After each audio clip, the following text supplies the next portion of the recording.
Sophies! Welcome to the show. Welcome to the Fashion Bunker, everybody. Hello, Robbie Lorraine, Kari, Aish, Debbie, Kev, Jenny Young, Isla, Sarah Steele, Sheridan F, Kelly Carrick, Kimberly Kidman, Ugly Lux, Evian, oh my God, everything is going so fast. Jamila Kuyarmova, Mitra K, Minnie Jeffrey, It Is My World, Carla Tamez, oh my gosh, Teresa McGuire in the house, Diva on a Budget, Latoya Andrews, SH, Andrea Myers. Hi, everybody. Welcome to the show. David Allen Green, aka Lori. Hi, how's it going? Hi, everybody. Hello. Lovely to see y'all. How lovely. Boy, oh boy, have I got a show for you today. There is so much to talk about. And I mean so much to talk about. So pop that popcorn, pop that bottle of whatever you're drinking, make that tea, get yourself a soda, snuggle up on the couch or in bed or wherever you are, because it's going to be a heck of a ride, and a bumpy one at that. In the best way possible. Yeah, in the best way possible. Possible. Hi, Kari. How's it going? What a salon parlor. Yes, we're having luncheon together on this weekend. Little luncheon, somewhere in the South. So, somewhere in the Mid-South, darling. Hi, Jordan Camacho. Yes, popcorn and Coca-Cola. Oh, Robbie Lorraine, I got my drink ready as well. Plus, let's begin with Queen Camilla Chali water right away. Let me take a sip.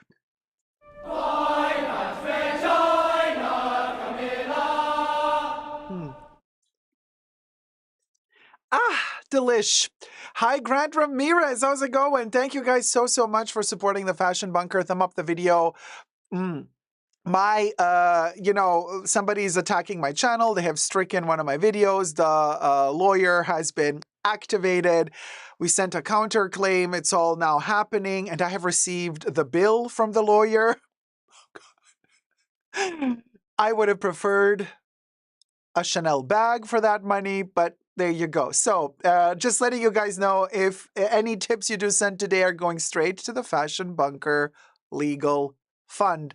Thank you, everybody, for helping and supporting thus far. I will keep you posted how it goes out. Now we're just waiting. We're ticking off the days, because after the counterclaim has been sent, there's round about 10 days time for the plaintiff to either start legal proceedings, or if they don't do anything, they can either take away the strike, or if they don't do anything, YouTube then 10 days after my counterclaim has been filed takes away the strike if the plaintiff doesn't do anything after my counterclaim has been filed. That's how it goes. So we love you, YouTube. You're a kind and gentle algorithm. We'll go. So there you go. We got 155 people watching, so subscribe and thumb up the video.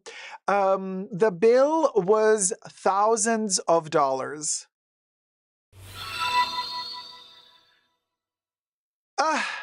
Well, the more you know, the more you learn. What can I tell you?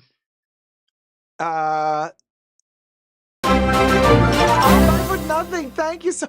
Oh, this was for the last live stream. Thank you, sweetie. Thank you. 5 foot Sorry, nothing. I missed your live again. I was still asleep. Thank you. 5 foot nothing. Cling. Thérèse Anqueguir Donated Terry, $25. thank you, Terry. Thank you, Terry. Hold on. Let me put it. Y'all, because I prepared 5 foot nothing, because 5 foot nothing sent the tip at the end of the last live stream, so I prepared it already. Thank you, Terry. Let's do 2. Wait, let me put 5 foot nothing in again first. Okay. Let's do 5 foot nothing. 5 foot nothing. Thank you, Kaz. Thank you so much. And bloop. And we got Terry.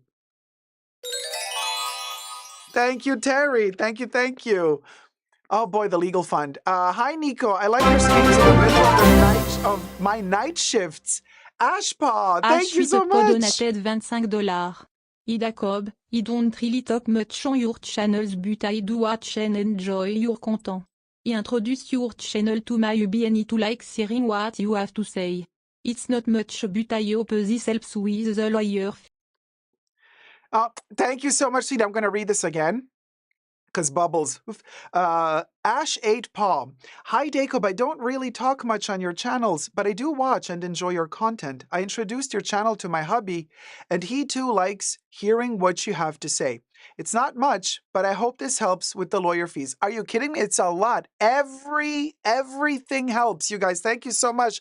Ash 8 Paw. Thank you. Very, very generous and kind of you. Yay. Thank you, guys. Thank you. No, we can keep bubbles in French. I'll just read the comments later if they, you know what I mean? Because we'll go. Thank you, Kenny. Thank you. Thérèse Cueillir donated $10. From Kenny. All right, we added Kenny to the golden good luck coin. Thank you, Terry and Kenny. Hi, Miss B. Hi, Adele Tabarita. Kev says the wire's coming. What's her name? I'm pulling a Mariah Carey here, you guys. Anna Delvey, yes. COMG, how's it going, sweetie? So, sorry, let me scroll up again because I was in the middle. Hi, music girl, how's it going? Okay, so Nico said, I like your streams in the middle of my night shifts. Nico, don't get in trouble, girl. You know, be sure to be safe. Hi, Zeitgeist. Hi, Sarah Steele is like barfing. What happened? Oh my God. Here I go with Jen. Welcome to Tier 1. Thank you for becoming a member. You guys, boy, oh boy, have I got a show for you. So, first of all, here I go with Jen. There you are. Thank you, sweetie. And actually, there's also Liz M from last time. I don't know if you can play that because Liz M also tipped at the end of last live stream. So she didn't make it into the Golden Shrine. So we're going to put her into the Golden Shrine today. But I think Bubbles is going to play. Oh, there she is. Thank you so much, Liz M. Liz me donated $5. For the victory. Signe V. Love. Yay. Hi, Janet Zach. Never miss an upload. Thank you. Boy, oh boy. You guys, we really have one heck of a show today. There's so much to go through. I'm going to jump straight into it. Let's do, as you've seen, the cover of the thumbnail. We have another update. The thumbnail of the live stream. We have another update for the whole scandal of the Made in China TikTok videos, you know, claiming that all of European luxury bags are, you know, authentically made in China, which obviously they're not. But we do have an update, and we're going to film that together now. It's going to be a doozy. So yeah. So is there any notes on my end here? I have the receipts here. Yes. We have receipts, ladies and gentlemen, okay? I'll say it in the video as well. Yes. But we do have, okay, I need, stuff needs to be more coordinated. Okay. So,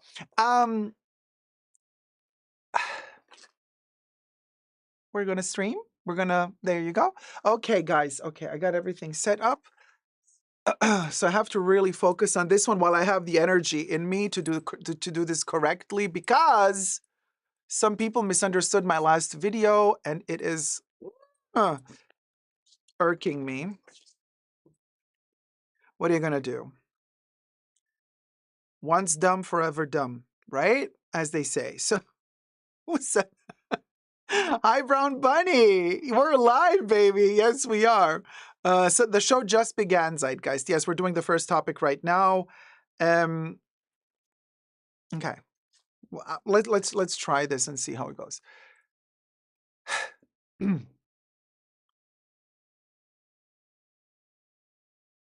By now, most people that talk about or know anything about luxury or interest or let's do this again. I am okay. Let's do this. By now, most people that talk about luxury, love luxury, or are in the luxury bag sphere have heard about the scandal from TikTok. A lot of Chinese factories and manufacturer of bags and baglets have been posting videos claiming that all of the luxury branded bags that are from Europe are actually made in China. And so a lot of these Chinese manufacturers went on TikTok exposing how this entire process works. claiming that they make the bags, claiming that if you buy the bags from them, you're going to get them at a much cheaper cost rather than purchasing them from the European luxury brands. They were claiming that they were actually making those bags for the European luxury brands and that they would ship them off assembled or almost fully assembled from China to the European luxury brands headquarters or their own ateliers or factories, where then they would just stamp a logo made in Italy, made in France, or made in Spain. So I am here to tell you that we do have updates on this situation. Now, if you follow me, and by the way, thank you so much if you do follow me. If you don't, subscribe. Let's get to 100K. We're almost there. And thumb up the video. Everything I say in this video is for entertainment purposes only, not rooted in truths or facts. Everything's alleged and just my opinion. If you do follow me since a while now, you might have already known that I have made 3 to 4 videos about this topic already. So this is an ongoing situation. So be sure to check out my prior videos if you want to be fully updated on what is going on, but we do have further developments. Now, in my latest video, I did make a bit of a social experiment there, tongue-in-cheek, and by the way, my apologies if anybody felt offended. It was not my intention to offend, it was my intention to prove a point. So in that prior video, the beginning of the video, I show my Birkin bag, an authentic Birkin bag purchased from Hermes directly by yours truly. You can check out my entire process of how I got the bag, how I went to Hermes, well, how my friend went to Hermes. It's a whole story. You can check out my video of how I got it, the unboxing and everything. So in my prior video, I claim at the beginning of the video, oh my God, the bag, oh, it's made in China. You've opened my eyes. Okay. And then 1 minute into the video, I say, gotcha. I was just making a joke. Now, why did I do that in that video? I did that for a reason. I did that because I wanted to see how many people actually stuck around to watch the entire video and how many people would just react to the first 3-4 seconds of the video and then leave the video. Very interesting results. Because I was watching and observing as I posted the video. I was live, literally checking the comments for the first couple of hours after the video was posted because it was part of my research. And I was trying to figure out how many people would comment and what they would comment right after they start watching the video. So many people passed the test. You're my people. A lot of people watched to the end and they understood the irony, they understood the analysis, and the comments showed me that you knew exactly what I meant with my video. Then we had the people that watched the first 2 seconds or the first minute of the video where I made the joke about my bag not being made in France. In reality, the bag is made in France. It's made in an Hermes factory, and actually every Hermes bag has a stamp inside of the bag that not only shows you who the person who made the bag is, they have designations and codes and letters. It also, if you can decipher the code, tells you in which Hermes factory in France the bag was made. We digress. A lot of people that didn't watch further than me claiming as a joke, oh, the bag is made in China. A lot of people would comment, oh, well, you can love it even though you got, spoofed, even though you got scammed and you spent a lot of money on it, you can still love it. Then some people would comment, haha, loser. And then I was watching in real time the people that actually watched the video, the first minute, commented that shitty comment. Then they kept watching and then they realized that they got trolled by me. And then I saw their comments disappear in real time because they would, once they realized that they've been joked, they would delete the comments. That was super funny. But some people would not delete the comment because they would never watch enough of the video. And I'm like, there you go. These people don't do their research. I presume they did the same when they watched the TikTok videos of the bags made in China. They probably watched the first 2 seconds of those TikTok videos. They didn't really listen what those videos were saying. And so they believed that, oh my God, they saw the first 2 seconds of the video, of the TikTok videos, the China TikTok videos, and they're like, oh, they read the comments a little bit underneath. Wow, this must be true, this must be true. Or they just started following the trend of other people posting videos about it. They would just read the titles of those videos, and then they would think, oh my God, it's true, it's all made in China, it's all made in China. And this is how the chaos erupts, because people have the attention span of fruit flies. Now, I've also noticed that a lot of bots, Chinese bots, have been commenting on videos of people like myself and my friends who actually have the authentic bags made in Europe. And how do I know this? I know this because I see the names of the usernames and the length of the comments, very short to the point, written in Chinese logic, but in English. So, of course, I was making a point about proving that those were bots in my prior video. Some people misunderstood my making joke of the situation by claiming, oh my God, you're making fun of people who don't speak English. No, no, no, no, no, no, no. I have the utmost respect for everybody, no matter which country you're coming from, no matter how difficult or easy it is for you to write in English or make mistakes in English. Look, bottom line, if your heart is in the right place, that's all that matters for me. But a lot of people were trying to come for me and my friends who also have these luxury bags, being vile and angry and just writing comments like, haha, suits you right, you losers. We hate you. Oh, I've also received, by the way, messages underneath that video saying to me like, oh, we're going to unalive you. I'm like, wow, all of this because I'm just proving you all wrong. These bags are actually, the Chinese TikTok videos are selling you dupes, are selling you replicas, are selling you fakes. And you want to fall for it? That's on you. A lot of you have been also writing me underneath that video and all my other videos about the situation, asking, well, where's the proof?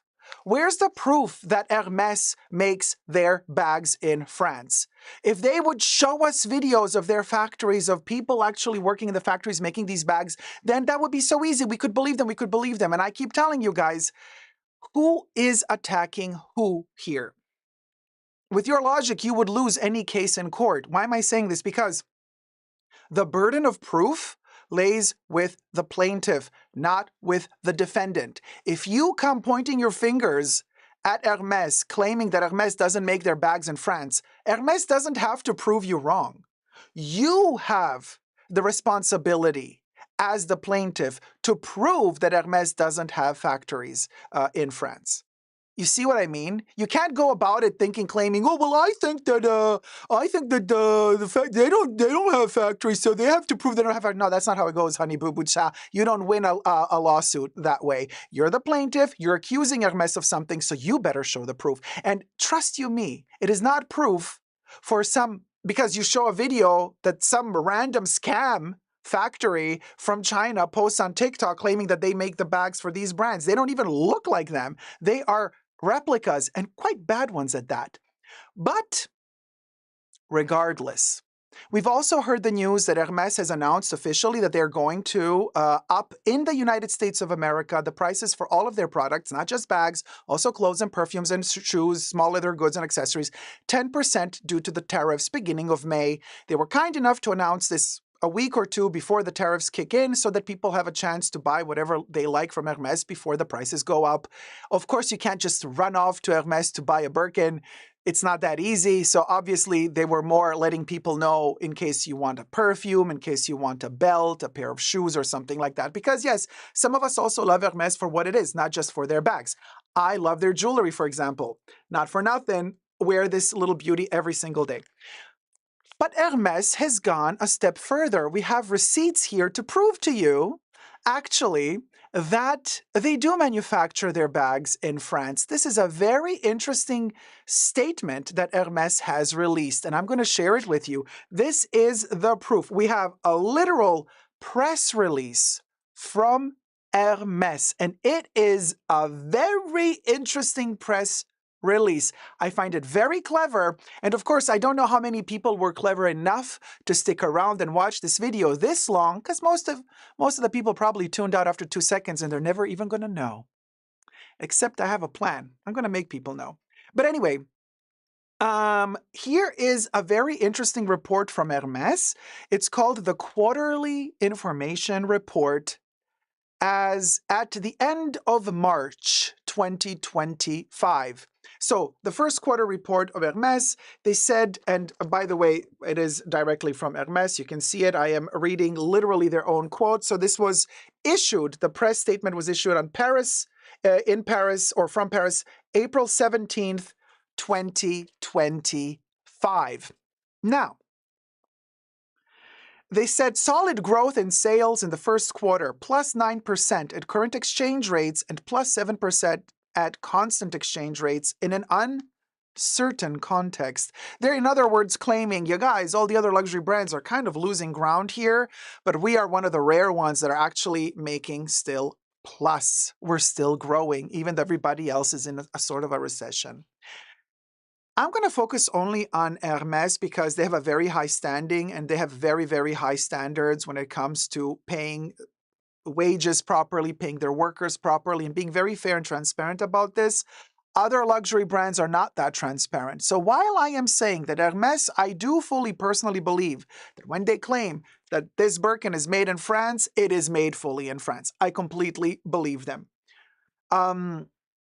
Other brands, the lower we go on the tier of luxury, and yes, certain brands are up more higher up, certain brands are a little bit lower in the tier, things start to be a little bit more iffy and sketchy perchance, but not with Hermes, you guys, not with Hermes. Now, and by sketchy, I do mean some brands, might be caught sooner or later having hired externally subcontracted factories in Italy, sweatshops. We know since decades, this is nothing new, people.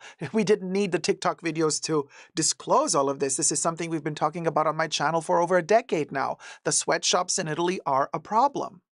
They're still in Italy, but they are a problem. And a lot of these factories and subcontractors try to hide their existence because obviously everybody wants to make as many profits as possible without disclosing what is made and how. But we did have the scandal last summer with the Italian courts kind of disclosing what was going on at Dior, for example, with the sweatshop situation. But that issue apparently seems to have been resolved 1 year from the scandal, so they claim, because the court has given back the rights to LVMH for Dior to take care of their own paperwork and coordination of production again. They took that in their hands. The court took it in their hands last year after the scandal broke. But now they said, you've been complying to all our rules, to all our demands. And so the Italian court has given LVMH and Armani back the control over all of their manufacturing and paperwork and money. Interesting to note. So the groups, Hermes claims a lot of things here, but what is most important, and by the way, this is publicly available. You don't need me to read the whole thing to you because it is it's 5 pages long, and I don't want to bore you too much with all the details, although it's a very interesting report. But I will read something from page 2, which is very, very interesting for our debunking the whole situation of people saying, well, they're made in China, they're made in China. Okay, girl, calm down. So here we go. They state on page 2, the leather goods and saddlery métier, plus 10%, achieved a robust performance driven by sustained demand and the enrichment of collections, notably with the new Médor and Mousqueton bag models. The increase in production capacities continued with the upcoming inauguration of L'Île d'Espagnac, Charente, I'm butchering these French names, leather goods workshop. This year, they're opening a brand new workshop, and those in Loup, Gironde, and you're killing me with the French, and Charleville-Mézières in Ardennes, scheduled to open in 2026 and 2027, respectively. They are expanding, claiming exactly where the workshops are, claiming exactly where the new factories are, and these are just the 3 new ones that they're opening up in France. They already have quite a few, but they're opening up new ones. They will reinforce the 9 already existing centers of expertise located across the national territory. Hermès thus continues to reinforce its anchoring in France through the development of employment and training. The ready-to-wear and accessories sector, which grew plus 7%, confirmed its momentum. The women's autumn-winter 2025 collection was successfully presented at the beginning of March at the Gare Républicaine. The men's autumn-winter 2025 collection runway show unveiled at the Palais d'Iéna in January was also very well received. The silk and textile sector grew 5%. Perfume and beauty was stable, continued their development. So that is good. And then we have watches, which are still a little bit struggling for Hermès. They did not grow as the other sectors, but other sectors grew 6%, driven by jewelry. They are literally telling you the city, the place where they are opening their new factories. They already have 9 prior. So they're very transparent, you guys, very, very transparent. But this also means something very important. The money that they are receiving also from these extra tariffs, from their yearly price increase. The yearly price increase was in January. They're reinvesting that money to expand their production. They reinvest that money to open up new places of production, factories, ateliers, to teach and educate new workers, which takes several years until somebody, actually gets permission by Hermes to manufacture a full-blown bag.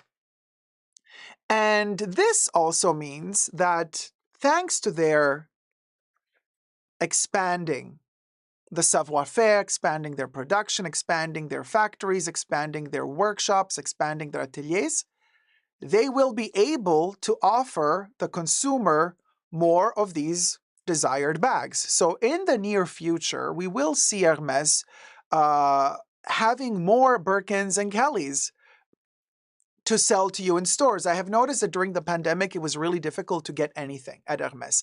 I mean, even to get the bracelet, I had to wait a year for it. Everything was super slow. It was really, really, really difficult to do anything. Now I'm noticing that it is much easier. I see it on their website. Certain items are readily available and stocked more regularly on their website now than they used to be a year or two from in the past.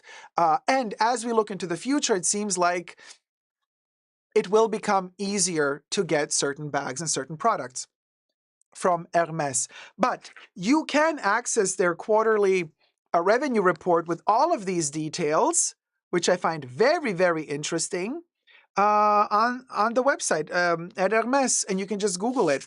If I get a link to this thing, I'll post it down below. It is very, very fascinating to read the whole thing, and also to acknowledge from them that they will be expanding their production with very transparent names of cities. These are tiny cities in France, by the way. Don't envision France to be like America with this huge landscapes and like in the middle of nowhere, there's something, like we're talking little cities, little villages. And then in the outskirts, they build a station, a workshop. They build a place where they manufacture stuff. They contribute a lot to the economy of France. And I have received a very intelligent comment just a couple of days ago on my channel by somebody who lives in one of those little cities nearby one of the manufacturing facilities of Hermes in France. And they state something to the tune of they feel really sad that Hermes doesn't actually say much more what they do. They're very modest when it comes to that. They don't really disclose all of the cultural and economic growth that they enable in France and the support of artisans and how many people they employ on a yearly basis and how well they pay everybody to do their job. They do a lot for culture and economy in France, Hermes. But they're not playing that American game of showing off. They're keeping it very French. You see, it's a cultural difference. When you analyze a brand like Hermes, you gotta understand, you're not talking to an American who is all about me, me, me, it's all about the ego. It's all about money, money. It's all about tackiness. It's all about that, let's fill everything with gold. Let's make it all look, no. Hold your horses. Literally, it's Hermes. And we slow it down.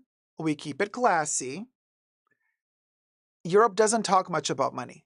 It's just a part of culture. And especially if you're really committed to something and you believe in your cause, you do it. You don't have to brag about it. Coincidentally, and this brings me to the point of also saying, these bags, a lot of people say, you're just buying it for the brand. You're just buying it for the brand. I would just like to let you know that if you fell for the American way of dealing with these bags, yeah, you're going to have the silicone lips, the injected lips, the weird looking people, the Real Housewives, the Kardashians, all that stuff. You're going to have that aesthetic. attached to these bags, but these bags were not born out of the need to show off. These are utilitarian luxury bags. Utilitarian. They are very practical. They are workhorses, okay? Literally horses again when we're talking about them as these bags are made and used to last you a lifetime. Hermes also doesn't want you to buy a gazillion versions of the same bag. One is enough. Jane Birkin had one Birkin for over a decade, and then she got another one after that one was like completely beat up. She had, I think, when we made a video about this just a couple of weeks ago on my channel about the history of the Birkin, and she had like 3 or 4 in her entire life, and she would not have them at the same time. She would wear one until she wore it, okay, to bits, and then she would get another one to replace it. So the whole mentality is of consuming less when it comes to Hermes. It's about also the Vivienne Westwood concept of, buy less, choose well, make it last. This is the bag that lasts. And you're supposed to use it and enjoy it and love it throughout your life. It's not about showing off that you have 50 of them. It's a one and done deal, really. That's the aesthetic of Hermes. It's a one and done deal. And you enjoy it and you love it for as long as it lasts you. And it's going to be a very, very, very good companion. It will be a bag that will not let you down. There's no need to have 50 of them. Now, we've entered this social media landscape where a ton of people want to have 50 of them. That's when things get tacky. That's when everything falls apart. That's when the aesthetic is gone. It's no longer the meaning of the true essence and history of this bag is lost. When you have to have a blubberbutt walking around in a Ferrari showing off that they have 50 of these bags, that's when things become extremely vulgar. Don't forget what Coco Chanel used to say. The opposite of luxury is not poverty, it's vulgarity.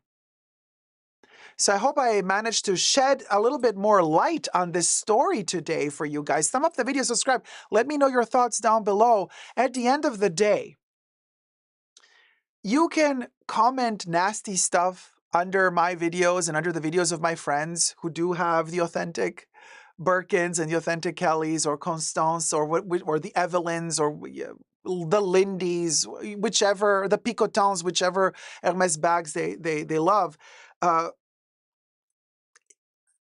What do you obtain by it? Nothing, because you're not going to change our mind. We know the truth. We know the truth. We stand by the truth.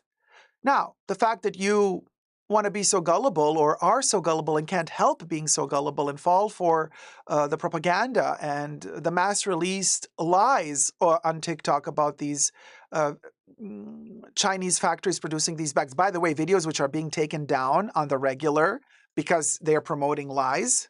Otherwise, why would they disappear all of a sudden, these videos? These videos that were never popping up before, but now all of a sudden they're popping up when the whole tariff situation starts. And these factories are scared that now the American customer is not going to want to buy their replica bags anymore that they used to buy in the past years. And I talked about this in my other video earlier on.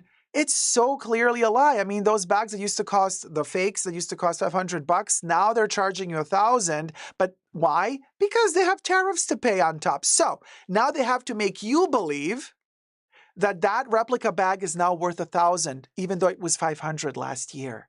Ask yourself, why is it $1,000 now and not $500? And why are they making this aggressive type of commercial and advertisement for these bags now? Connect the dots, people. Connect the dots. Hermes is not desperate. Neither is the client of Hermes. Who is desperate are those fake replica factories in China that are super scared that they're going to lose you as a customer.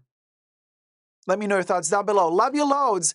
And I repeat, my apologies if everybody or anybody felt offended in my prior video when I made fun of the grammar and the spelling. It was actually made on purpose to make fun of what I believe were comments left by bots sent over by China. I would never make fun of you guys. But a robot? Wicca. Love you loads. Subscribe. Never give up on love.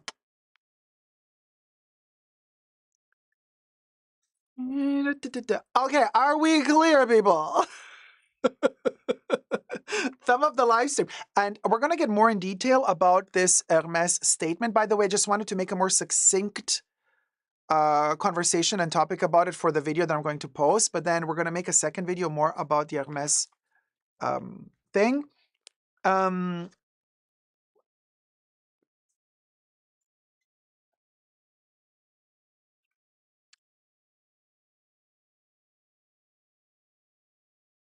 how am I going to debunk that?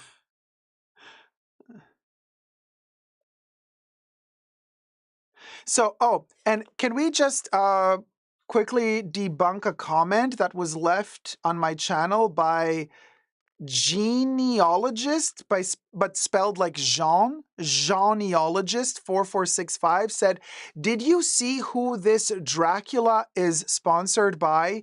It's sponsored by Hermes, LMAO. Hashtag not sponsored. I'm not sponsored by Hermes. But quite frankly, I wish I were. I wish I were. I would gladly be an ambassador for Hermes because I completely believe in them. But I'm not sponsored by. So let's debunk this Oompa Loompa. I don't know. Was that comment left on my channel or was it left on the purse form or some shit like that? Linda says, thank you for this refreshing update. I never believed that Hermes was below board. No, Linda, don't worry. Hermes is not below board. Hermes does. I wish they sponsored. Are you kidding me? I would love. Could you imagine if they sponsored me? Please. I wish. Cinnamon Roll says Hermes doesn't sponsor anyone. Well, they do have brand ambassadors, but yeah. COMG says when the content is so good, they think you're sponsored by them. That's a good one. Hi, Gloria Recinos, empanada. And Mary says, let's stop pretending that charging $20,000 for a bag is some kind of humanitarian effort. Okay, let's debunk that as well. First of all, I don't know where you got your numbers from. $20,000, yes, some bags cost $20,000, but they start at like $7,000 or $8,000 for the mini Kelly or the smaller Birkins. So yes, it's extremely expensive, but this whole, again, another misinformation. No, a Birkin doesn't start at $20,000. A Kelly bag doesn't start at $20,000. Depends on the leather, depends on the size. Like I said, 7, 8,000 and then upwards. Yeah, you can go into the hundreds of thousands if you do diamond encrusted with platinum and gold and blah, blah, blah. But those type of platinum encrusted with gold and this and that, they're made for a certain type of customer that I personally don't want to mingle with, if you know what I mean. So no, why? I don't get it. What do you mean humanitarian effort? So anyway, yeah, the mini, right, James? Yeah, thank you. Yeah, hi, Plush Thumpers. How's it going? How's it going, sweetie? Gold Cat Studios, how's it going? Yeah, Brown Bunny for a certain size queen at Drake. Maybe we need a bigger bag. Amanda says 7K in a bag is very expensive. Of course, it's very expensive. Nobody's saying it's not, but like. And also, nobody's talking about humanitarian efforts. However, Hermes is contributing very strongly to the economy of France. And they are hiring many people, and the people are paid very well. Actually, Hermes also has a special sector where they develop people with, what's the politically correct way of saying it? When you're impaired. Physically impaired. So also with Down syndrome. So there's a whole workshop where they hire people with disabilities and special needs, and they specialize on very, very particular items. So for example, the Hermes crops are currently, so the short ones, also the bigger whips, they're made in particular wood, and then they have to be rolled together with the leather, usually chèvres, goat leather. They're made by disabled people. And they take their time to train everybody, to educate everybody. Everybody's treated with utmost respect and care. You guys, like, you know what I mean? There's like so much more I could tell you about Hermes and the good stuff that they do. It just, so yeah, the bag costs a lot. Yes, it does. But it's not like they're greedy sitting there thinking, well, we're going to keep all that money to ourselves. They reinvest in the community. They reinvest in bettering production. They reinvest in labor. And they reinvest in educating new generations of people to specialize in this type of labor. Why is that a bad thing? And yes, things cost a lot in Europe. If you want to pay fair wages, you're gonna have to charge a lot for your product, especially for a product that takes so much time to make. It's like a no-brainer. People, this is the thing. People expect so much for their money, but they want to pay so little. We want, because we're so used to the prices of H&M and the prices of Primark and the prices of all of these TJ Maxx's, we're so used to dumping prices. So we get offended when we see something expensive, but then we're like super fast to scream to the world to say, oh, but we gotta pay. Why don't they pay their workers fair? Why do they manufacture? Why do these brands, why does Nike manufacture its sneakers in China? That's like forced labor and this and that. I'm like, well, because they want to maximize profits, because you want to buy a sneaker for $40. You don't want to buy a sneaker for $1,000. You want to spend $40 for a sneaker. How the hell do you think that sneaker can be manufactured paying people decent wages in a factory that has all the expensive filters set in place to not pollute the environment, a factory where all the machines are top-notch, made and built to protect the workers, with a lot of extras added to the machines to not overwork, overstress, or even, in some cases, if a machine is really old and isn't really up to par with any standards, they can cut your hand off, depending what factory you're working in. So you want to have a factory that has up-to-date machinery. You want to have working hours that are humane. You want your workers to actually take breaks. You want your workers to have paid health insurance. Do you want your workers to actually have several weeks, over a month in Europe? It's actually almost 2 months, believe it or not. Hello, America. Of paid holiday leave, sick leave. You want people to go and retire at a decent age where they can still enjoy their life after they retire and not kick the bucket 5 seconds after they've retired and never enjoy life after retirement. Well, you have to pay for that. That costs money. That quality of life costs money. So if a brand wants to really invest in doing something right for the people, it's going to cost money. So you as a consumer, you have to stop complaining about stuff costing a lot. Like, if you're gonna say, well, I want my bag to cost $40 and that's it, okay, but then you gotta be very aware that your fake $40 Birkin, the fake one, was made in China.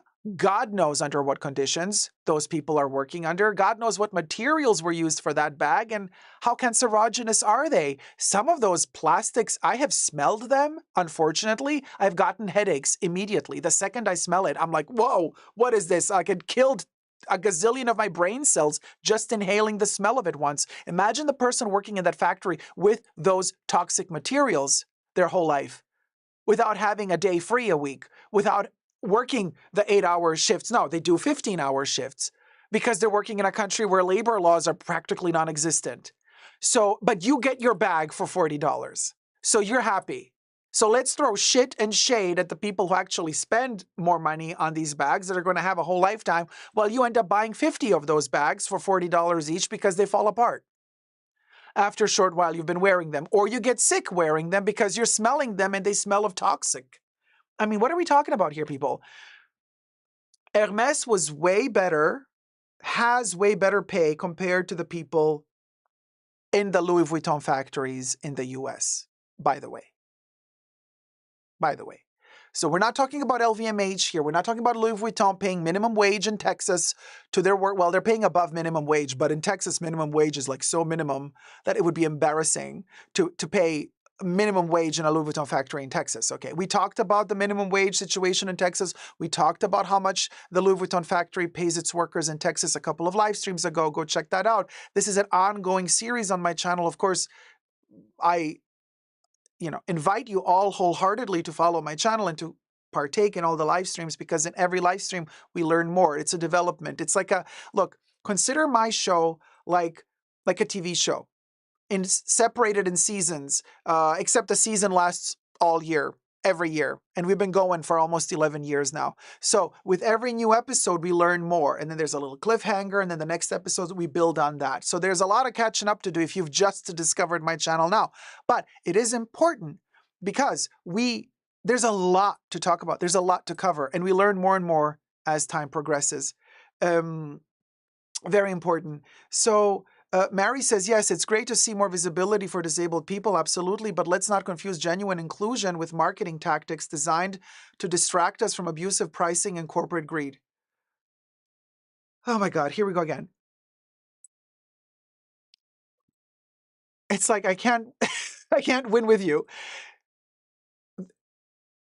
Who are you talking about? Are you talking about Hermes? Are you talking about LVMH? If you're talking about LVMH, that's a whole other conversation to be had. We can agree on many things when it comes to LVMH, corporate greed and all that stuff. That's a whole other conversation. If we're talking about Hermes, corporate greed doesn't fall into that category. Hermes and corporate greed, no. And there I cannot agree with you. And also I cannot agree with you when it comes to Hermes that let's not confuse genuine inclusion with marketing tactics. Are you implying that Hermes is utilizing marketing tactics to showcase inclusion? Because no, that is not true. They don't. In fact, if they did use inclusion as marketing tactics, all of those Oompa Loompas on TikTok would have seen all the content that actually is out there. You got to look for it. It's not that easy to find, that shows you how all the disabled people are working for Hermes. Wouldn't Hermes be pushing the shit out of that if they wanted to use it for marketing purposes? Yes, they would be doing that, but they're not doing it. You have to do actually the work to find those videos. You have to do the work to find that intel. So no, when it comes to Hermes, they're not using these things as marketing, these things as in these situations as brand marketing tactics. No. No. Like, look, I have the feeling you just want to find a problem. People that are so desperate to want to find a problem usually are part of the problem. That's also a big problem. So, just letting you know, when I bought my Hermes crop over 10 years ago, I didn't know who made it. I didn't know who made it. Just letting you know. So, there's that. But okay, please, I don't want the notes. Okay. Troy G sent 5 Super Dacob gift memberships. Hit it. Shop Queen.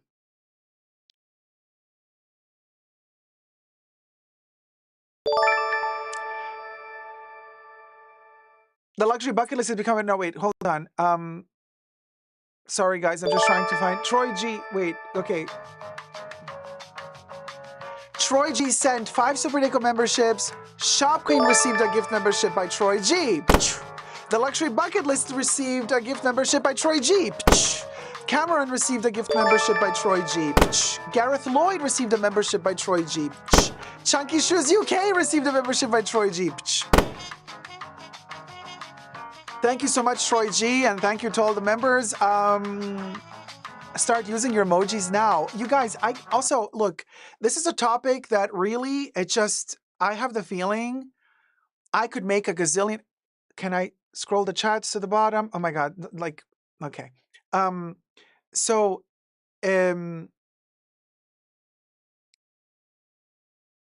It doesn't end. James Motorshead, it's called a debate. One thing is if we share information with each other. Another thing is pointing fingers without knowing what you're talking about. That's not a debate. I'm sorry. And I think we're also starting to confuse nowadays the world, how it functions, and we're calling debate... Look, I don't see it that way. These people that believe all of these lies that are being spewed by these TikTok videos, and then they see somebody make a video about the lies of the TikTok videos, believing the lies of the TikTok videos, and then somebody uses the video that somebody made, believing the lies of TikTok videos as proof that the TikTok videos were truthful. I'm like, wait, just because somebody says they believe that they're truthful, That's not proof that they're truthful. And we ended up with a person making a video about a person who made a video about a person who made a video about a person who made a video believing the TikTok lies. And I'm like, just because 10 people made a video believing the TikTok lies doesn't mean that what the TikTok people were saying were truths. This is not a debate. I'm sorry, if you want to have a debate, you have to bring receipts to the table, and it's not a receipt to show me that some idiot made a video on YouTube telling you lies, having no clue what they're talking about. And the best is when they start, when they make a video and they edit it all together and they blend in the pictures and everything, and they're like, no, because this is fake and that is fake, and you best believe it's like this, it's like that. I'm like, and then they start telling you how, because the Chanel bags are all handmade. And then when they say that, immediately they have no clue what they're talking about. Classic Chanel bags are not made by hand. They're not hand stitched. I'm like, so why are you saying that? So you have no clue what you're talking about. Or when people start saying, oh, people buy all these stuff to show up because you want to show up. I'm like, no, not everybody is as superficial as some people can be.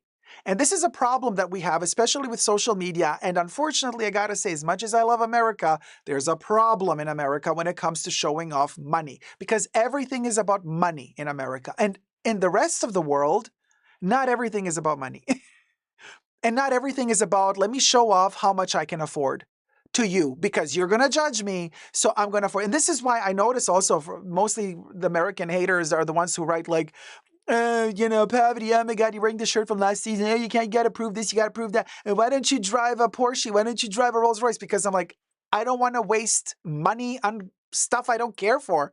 I don't need to prove to you anything about my wealth or lack thereof. My wealth or lack thereof doesn't make me a better or worse person.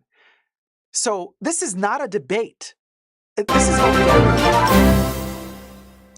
Zach Rial, thank you so much, Zach Rial sweetie. donated $5. Happy birthday 30th Zach, I know you watching. Whose birthday? Is it somebody's birthday? Happy birthday 30th. Oh, wait, you said happy birthday to yourself.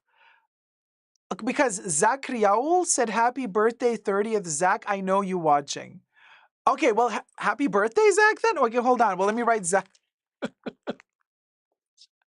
I guess it's Zach saying happy birthday to Zach. Wait, hold on. Okay, happy birthday, Zach. Let me add you to the tipping box. There you go. Thank you. Happy birthday, sweetie. Oh, Cleocatra. Thank Cleocatra you. donated $25. Thank you so much. Wish it was more, Dacob. Oh, thank you. It helps a lot. Thank you, Cleocatra. I love the name, by the way. Also, I don't know if you chose Catra because of She-Ra, Princess of Power and the Masters of the Universe, but I love Catra from She-Ra. Cleocatra, which is like Cleopatra, but the Catra. I see what you did there. So,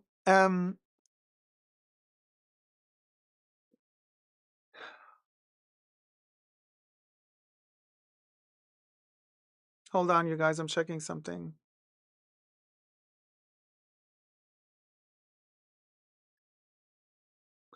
Okay, so James Motorshead said, no, the debate was you really thinking a mini Kelly takes 8 grams to make.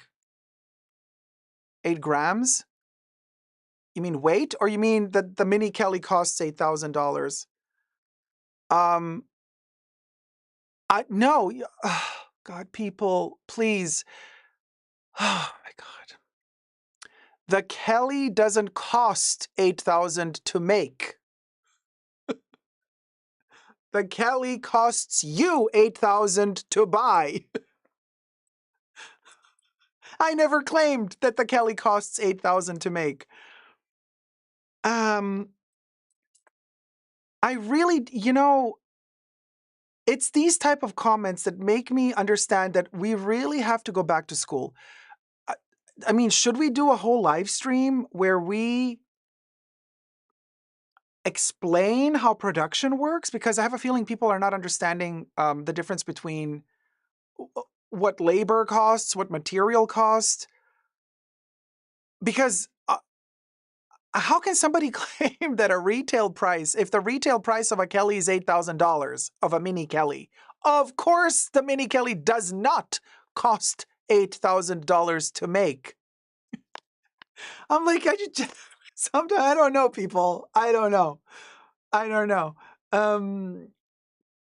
It's like, and how much a bag is worth to you, that is only up to you to decide. It's only up to you to decide how much it's worth to you. And that is very, very subjective. That is about what you feel is okay for you in terms of worth. You decide, okay? That's on you. I am not sitting here telling you what something should be worth, because that's not my place. That's not my place to judge. That's not my place to do. That's on you. You decide how much something is worth to you. But please don't make the mistake to believe that if the retail price of a product is $8,000, that you think that it costs so much to actually manufacture that bag. Because no, that is not the case. That's not how profit margins work at all. Let's be zen about this. Okay. So, hi Johnny Woo, evening, just joining from the UK. I'm going to need to rewatch all this. Nice to see you in full flow Dacob teaching. Oh man, you guys, thank you so much. I don't want to bore you either, because I do understand that people are like, oh, whatever, you know, Dacob University is a shop queen. But you guys, Amos says, I love this channel. Thank you guys. Thank you so much. I don't want to sound like a baboon here, but Ava von Hart, how's it going, sweetie? A lot of people complaining we're never going to buy a luxury bag anyway, period. That's what I'm talking about. Hi Corey Emberson, how's it going, sweetie? And so anyway, you know, and look, the comments in the last video are delicious because they fell for it, you know. Anyway, we did a little bit of a kind of a social study, you know, in the latest video. But let's see how this new video goes, because I'll be posting it and then we're going to see how it goes. But you know what? People are clicking, they are watching. And let's see, because we're going to milk this horse until the cows come home, okay? As long as people keep watching, I'm going to keep fighting the good cause because I got truth on my side. So I'm not going to let this one go. I'm like a bulldog. I will bite and I will not let go. And I know that there's more and more people. Look, for every person that understands what is going on here with the propaganda, with the Chinese factories lying to us, for every person that understands what is going on, there's another 50 that have no clue and they believe the lies. So it's like you defeat one mushroom, another 10 pop up. So I get it that long term it's a losing cause, but if I manage to reach at least 10 people after all of these videos, I will be glad. If I manage to reach 10 people who will open their eyes and understand what is going on, I will be glad. It will be worth it, even if it's just the 10 people or just the one person. It will be worth it. Gosia Nowak says, teachings are the best part of the channel and the laughs. Thank you. Thank you so much. Hi, Nina.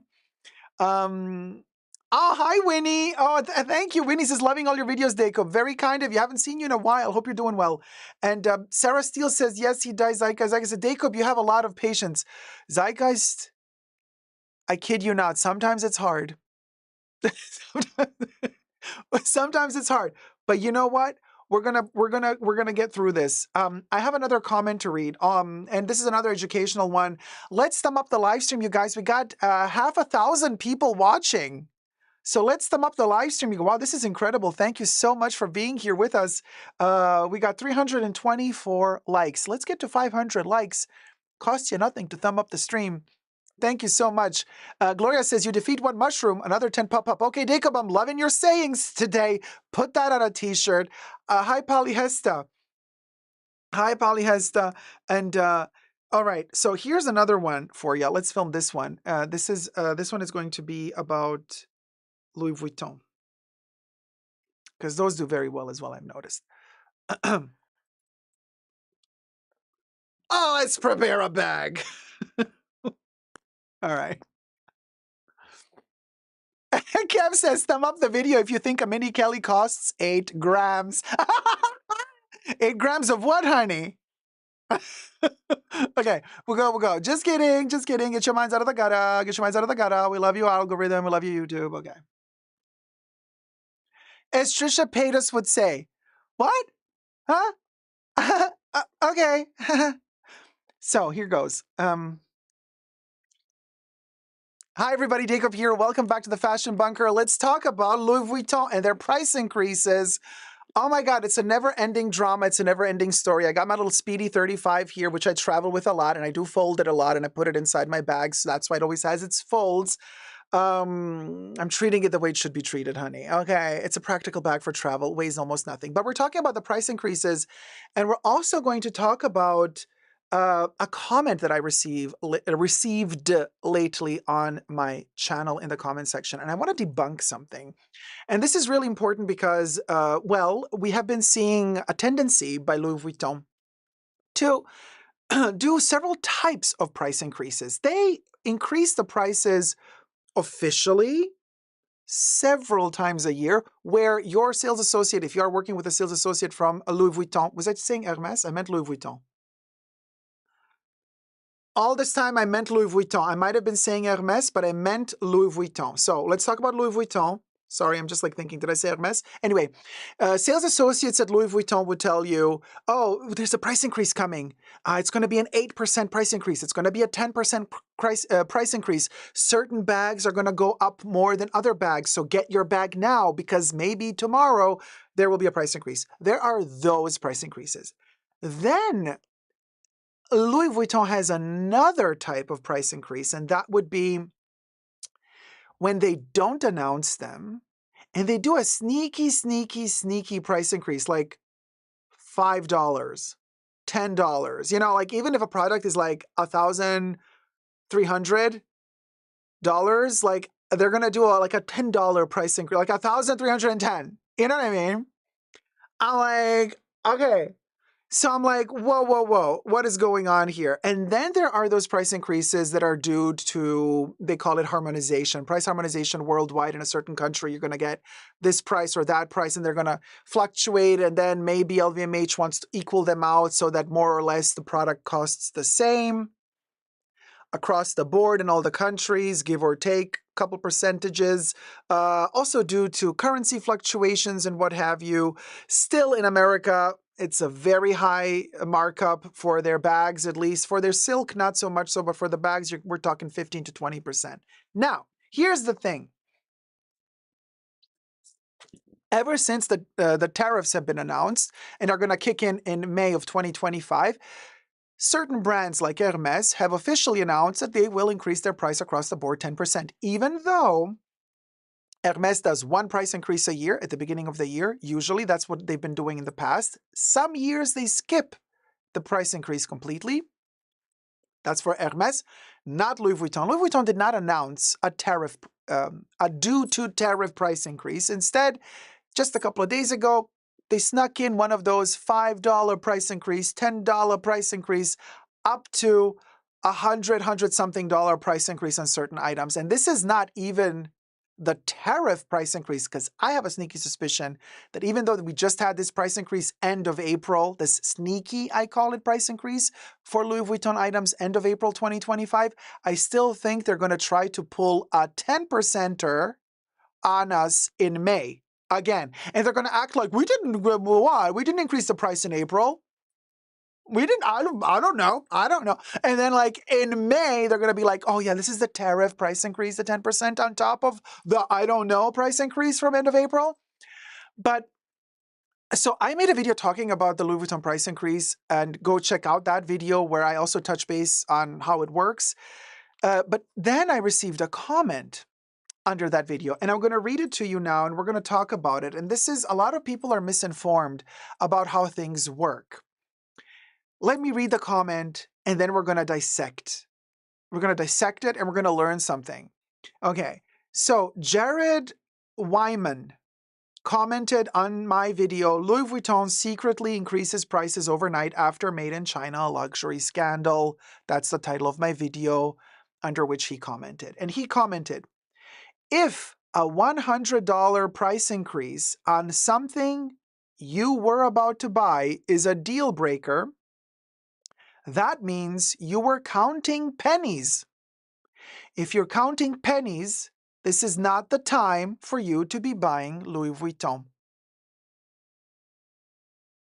Now, everything I say in this video is for entertainment purposes only, not rooted in truths or facts. Everything's alleged and just my opinion. Subscribe, let's get to 100K, and thumb up the video. Let's get to it. So, here's the thing. Follow me here, people. Let's use the Speedy as an example. So, I understand what Jared was saying here. I understand that he's saying, look, if you were about to spend $1,900 for this bag, and now instead of $1,900, it went up $100, now it's $2,000, whatever. And I get it. I understand your logic, but your logic is flawed when it comes to Louis Vuitton in particular. And let me explain this to you. Why am I actually talking about Louis Vuitton? Because Louis Vuitton has had, actually LVMH in general, during the entire pandemic, has had the most aggressive price increases. We've talked about this a couple of months ago on my channel. There was a whole list issued by some Institute of Economy. They were calculating how much every brand, how aggressively percentage-wise throughout the pandemic and after certain luxury brands were increasing their prices.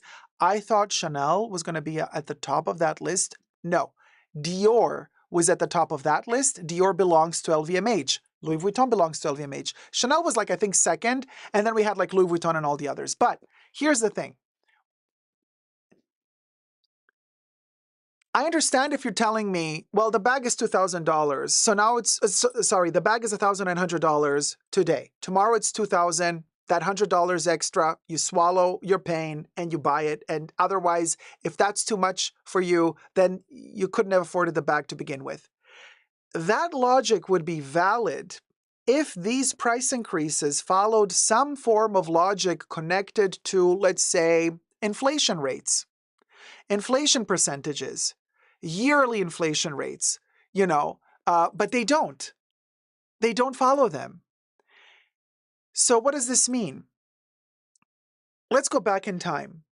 The Speedy 35 in Europe, just a couple of years ago, and we're talking 2021, 2022, that's just 3 years ago, was around about €800. And go back even further. So this is just like, what are we talking about? Like three years ago, €800. But go back to 2010. It was around about 400, 500. So it almost doubled in price in 8 years, in 10, 11, 12 years. It doubled in price in 12 years. It took it 12 years to double in price. But from 2022 to 2025, if you can still find the 35 size, it went up from 800 to almost €2,000. That's a very aggressive price increase throughout just 3 years. Way above any inflation rate.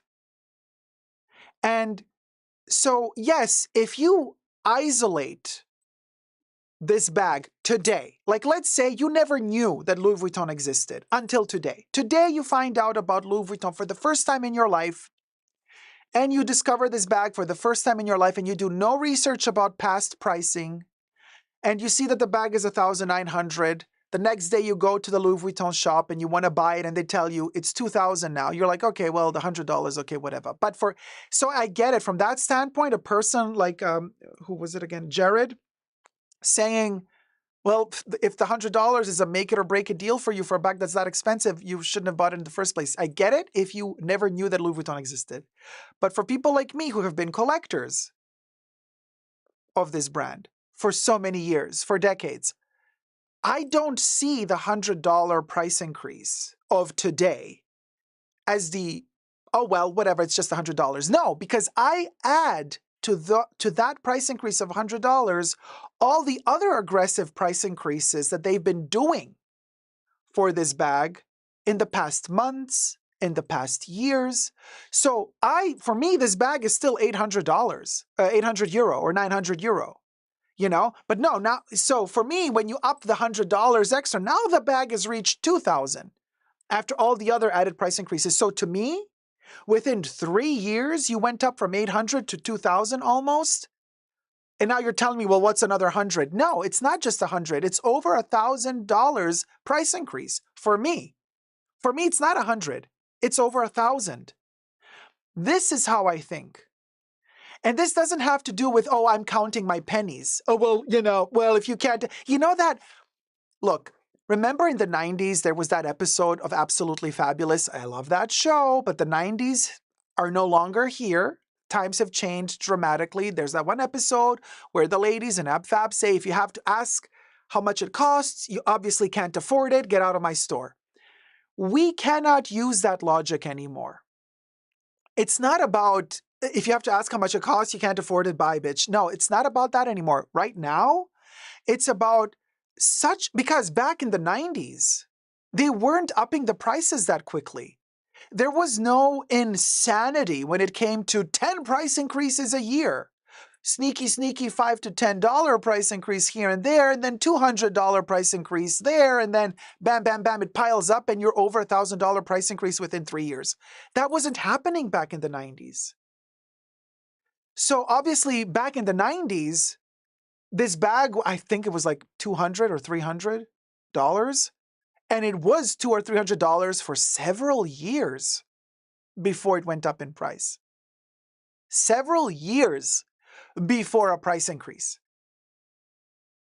So now we're in a position where we're talking several weeks, if we're lucky, several months between price increases. So this is not about counting pennies anymore. This is about corporate greed. And you can't come to me and tell me, oh, well, this is a price increase due to inflation. What inflation causes something to go up 200-300% in just 2.5 to 3 years? This is not inflation related. This is pure greed. And these luxury brands have been using the excuse during the lockdowns, telling us, well, now a lot of our resources are limited. We can't receive all our raw materials because a lot of the factories are shut down that produce these raw materials. A lot of the workers are not working because everybody's on lockdown. So we have to up the price because there's less of this stuff. I'm like, less of this stuff? Louis Vuitton never had scarcity problems. They actually upped their production, in my humble opinion, allegedly during the pandemic. It's just that the quality went down. And I'm like, so wait, hold on a minute now. So what we're seeing right now is not just several price increases a year that have nothing to do with the inflation rates. The price increases are much higher percentage-wise than the inflation rates. But in addition to that, in addition to the skyrocketing prices, we're seeing lowering quality of the products, worse leather, misaligned stitches, bubbly canvas. People are complaining like crazy about the currently released Takashi Murakami collaboration with Louis Vuitton after the 20 years of the first release. So we've had the super flat, and we've had the multicolor released beginning of January 2025. And then just a couple of weeks ago in March, we've had the cherry blossom Takashi Murakami pattern released, and then in May we're going to get the actual cherries released. And people are complaining. First of all, I mean, quality, the prices are doubled or tripled of what they used to be back 20 years ago at Louis Vuitton, but the qualities and the prices are whoop, and I'm like, okay, what are we talking about here? So you're going to tell me, throwing shade at me, saying, well, if you got to count your pennies, then it wasn't for you. No, honey. If I wish the world we live in today were that simple. I wish things were that black and white. I wish I could sit here and tell you, you got me. You got me. You got me. But you didn't get me. You got yourself. Okay, and you got yourself to blame for not getting the bigger picture. But you can't blame yourself for this. A lot of people that are just jumping onto this luxury trend, because for a lot is a trend because of the TikTok videos about the luxury made in China, which is a lie and a scam. Go check out my video about that. My videos about that topic on my channel. I've made several. So those people are like super like agitated about this now. People who had nothing to do with luxury products, never cared about them, never bought them, either couldn't afford them or didn't care for them. Now everybody's become an expert. Now everybody and their mothers and grandmothers who have seen the TikTok videos from those scammers from China claiming they're making the bags for the luxury brand. And now they're like coming everywhere. They're coming out of the woodwork. People who have never commented on any one of our channels, now they're commenting in droves, acting like experts in the field. And I'm like, you don't even know how to spell Chanel. Okay. You don't even know that Chanel is not handmade. The bags, not the haute couture. But you're like, everybody's an expert all of a sudden. People who had nothing to do with nothing, fashion related, luxury related, now they're experts. Okay. Now they're dropping comments here and there like, I told you so. I knew it was going to be da. I'm like, who are you? Expert on what? Like, so I wish things were that simple, but then people are not informed. So people believe whatever they see. Okay, so I try to inform people. People don't want to hear the truth. So I'm sitting here. Yeah, at the end of the day, I'm like, well, it doesn't really affect me. You know, just because somebody who has no clue what they're talking about come in my comment section claiming like, you've been had because you bought the expensive bag. The bag was made actually in China. And I'm like, you know what I mean? Water off a duck's back. I know you're stupid. You don't know what you're talking about. That's okay. That's on you. But who's going to educate you? Who is actually going to let you know the truth? If you don't want to listen to me, we got a problem. Because I'm on the consumer's side. I'm not on the side of the corporations. I want us consumers to feel good. I want us consumers to get the best product for our money. I want us consumers to get the best quality for the money that we spend for the products. Yes, I also would really appreciate it if in that process, the actual people working in these factories, workshops, ateliers, that they also get paid properly and fairly, that they also get healthcare. I wish that everybody were happy. But you cannot have a happy society when you just believe one side of the story, which would be these TikTok videos from China claiming that everything they do is like that. So buy directly from them. And then you come for us on our channels and our videos saying like, well, then prove to me, where are these factories in France from Hermes? I'm like, I don't have to prove shit to you. How about you stop blindly believing those Chinese TikTok videos and ask them for proof? If they're claiming that what they're saying is true, where's their proof? Where are their contracts with all of these luxury brands that they're claiming that they have that they can disclose? Where are they? Are they showing you their factories, the true factories, not the staged of little videos of them like walking clean and perky, speaking English to you, telling you like, yeah, we're making, they're dressed fancy and trendy, especially the, you know, the skinny girls that are like promoting these bags and they're walking through these clean places and everything. Why don't you ask them for proof? Why don't you ask them to show you the true factories where they manufacture those fake replica bags under the worst conditions, where people are not paid fair wages, where people don't have health insurance, where people have to work 7 days a week to just make ends meet? Why don't you ask them for proof? Why do you believe them without any proof? But then you don't believe the other side. The other side, which is actually on your side, because I'm on your side. So why am I the enemy? Because trust you me, I'm not the enemy. I am not the enemy here. The enemy just made you believe that they are your friend. And then another person came from me and said, well, why would you just believe blindly these luxury brands telling you that they like Hermes, telling you that they make their bags in France? I'm like, well, why would you blindly believe some random TikTok video made by a Chinese factory? So they are worthy of your belief, of your blind trust? So you prefer to believe them? So again, you want me to prove to you why I believe Hermes? Why do you believe the Chinese factory? They've shown you no proof. They're just walking around talking, telling you stuff. telling you whatever they want to tell you, and you believe them with zero proof.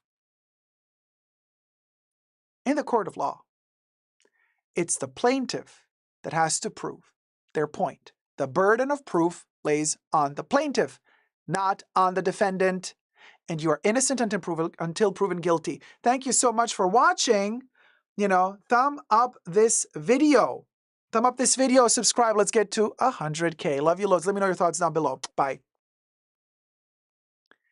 We got over 500 people watching. You are my people. Thank you so much. No, seriously, people, because let me tell you something.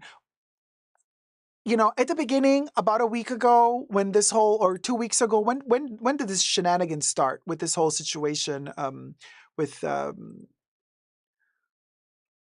this TikTok videos, like 10 days ago, 15 days ago, I was mellow. I'm like, yeah, let me make my video about this. But then I was like, oh, okay, people are coming for me. Oh, now I'm in this. So, you know what I mean? Like, I'm 3 weeks coming up, says Debbie. Hi, Smell the Roses. Hi, Matey. Hi, Dee. Hi, Naked Eyes. Hi, Angie Unboxing. Hi, Caroline Steele. Sarah Steele, everybody. So I'm like, oh, now you're coming for me. Oh, no. Don't underestimate my resilience. Don't underestimate my resilience, because here's the thing. The more you come for me and the more you fuel my fire.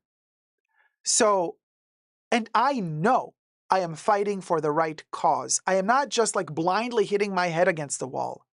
So, people need to wake up. I mean, this is warfare, people. This is an attack from companies that are scamming you into believing something because they want to make a quick profit before these terrible tariffs kick in. It's just like, no. Mm-mm. And then, the worst are those comments where people say, oh, whatever, first world problems. I'm like, don't watch my video. Yeah.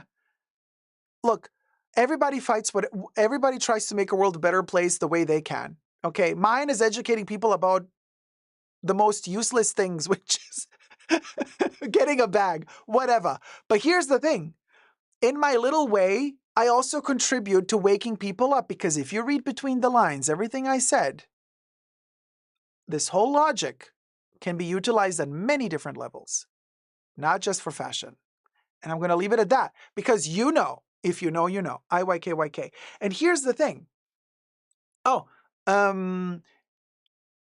There you go. Zuzu G. Amazig says, hello, Dacob. I worked for Hermes in the past in France. There is not a single workshop in China. Thank you for saying the truth. I have loved my years working there. Well, thank you so much for letting us know. Guys, how long have I been talking about this China situation? Matter of fact, a video that I posted 10 years ago about this just entered back into the algorithm, and people are now all of a sudden, I even forgot I made that video.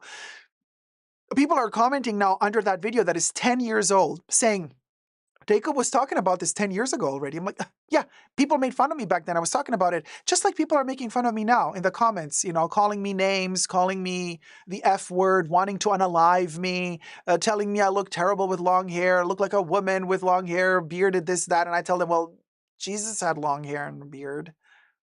Were you calling him a woman? I don't know. But anyway, all of this, this conversation has been going on for over a decade, people, on my channel. And I've been talking about this now intensely since over a week. But guess what? Let's throw some shade to the wind. I know you came here also for a little bit of entertainment. Well, guess what? I got breaking news.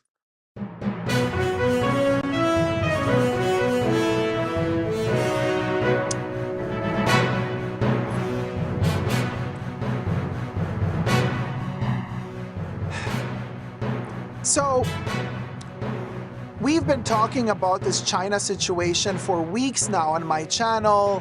My friends have been talking about it. Jessie Style, go check out her channel. Ramina Rose May, go check out her channel. We've all been talking about it. Every luxury YouTuber has made a video about this. Well, except yesterday, Sophie Shoutout made her first video about the China bags. Except guess what? Sophie Shoutout claims that she is the only one talking about this. Let me show you her thumbnail. Way to go, Sophie. Way to go. Sophie is in our breaking news of the day. Sophie Shoutout is shocked. She posted this video yesterday. She is shocked. Why is no one talking about this? Real talk, made in China. Beware fake scams.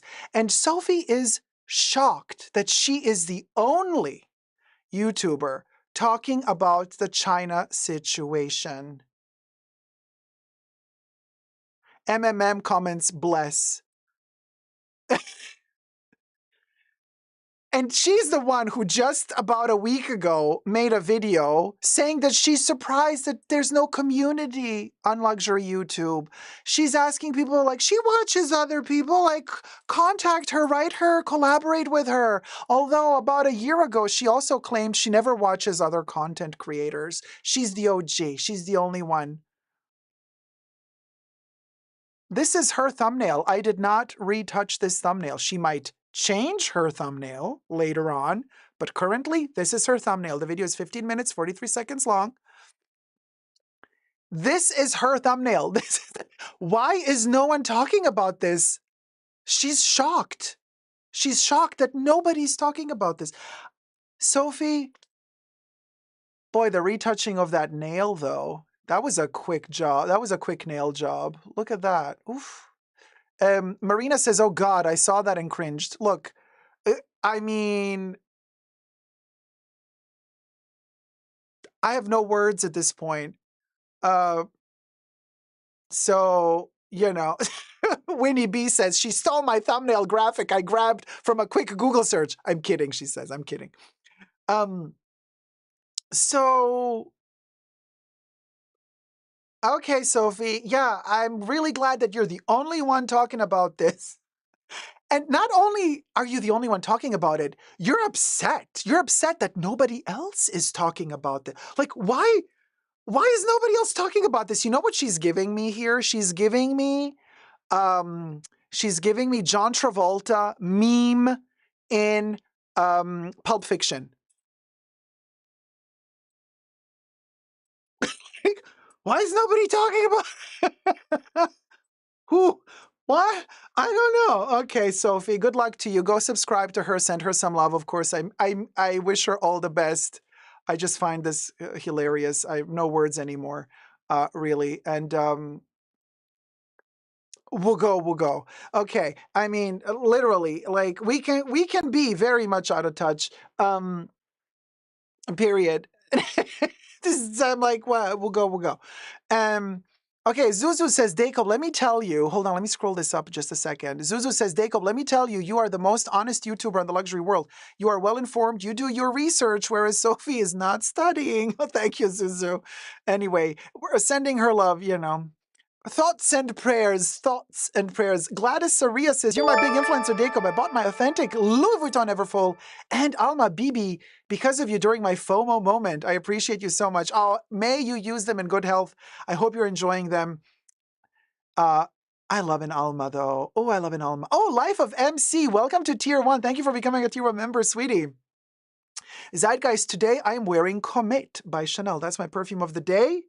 My SOTD, scent of the day. Yeah. Period.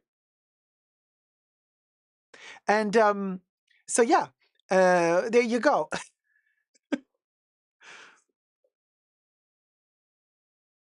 Oh my God, Brown Bunny. No, I would not say that.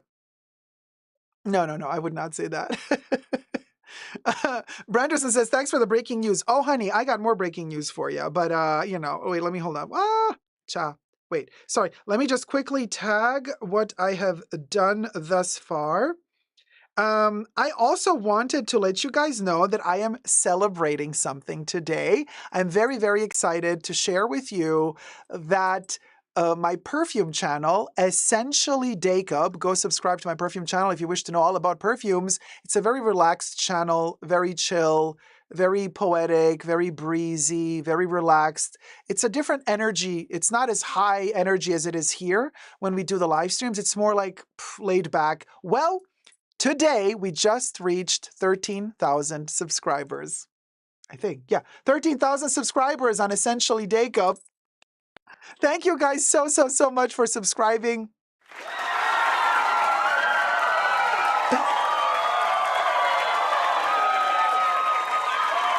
Whoop, whoop, whoop, whoop, whoop. Yes, thank you guys. Thank you so much for subscribing. I'm so glad that my little channel is growing, and I put so much love into it. I post 2 videos a week, Mondays and Fridays. And we talk about perfumes, we talk about lists of perfumes on a monthly basis, reviews of fragrances. Everything is very chill and very slow. Now it's a very relaxing atmosphere. I know usually people who watch my channel, they comment on the channel like, oh, I love catching your videos early in the morning, like when I wake up and I'm getting ready to go to work or I'm getting ready to go to school, and I click on one of your perfume videos and they just kind of, you know, balance me out and relax me, and then I go to work. Like, that's what they're for. They're very chill. You know, there's not like shade throwing, there's no bitchiness, sometimes, but for the most part, you know what I mean? There's no like weird, you know, like sometimes here we get rowdy. We get all ratchet and rowdy here on the main channel. This one is more like very soothing, very calm. And perfumes have no gender, Debbie says. And also, perfumes know no gender. So Zuzu's asking, what is your recommendation for a man perfume? Versatile, fresh. Oh, honey, if you got the budget, Eau de Cologne by Chanel. Oh, the Les Exclusives Eau de Cologne. Beautiful. It is the best Eau de Cologne I've ever smelled. Just saying. So if you have the budget for it, it doesn't last long. It's just a fresh moment with a musky base. You can go check out my review of Eau de Cologne on my perfume channel on Essentially Dacob, by the way. It doesn't matter that it lasts a short while. The while it lasts, it makes you feel like you can conquer the world, baby. It is amazing. Amazing. Oh, thank you, Michelle McLaughlin, for subscribing to the perfume channel. Thank you. And by the way, might I remind you that on my main channel right here, we are only 101 subbies away from 75,000. So we're almost at 75K on my main channel. We're 101 subbies away. So thank you. Thank you so much for subscribing, you guys. So we'll go. So there you go. Okay, now I want to talk. Somebody mentioned Drake earlier.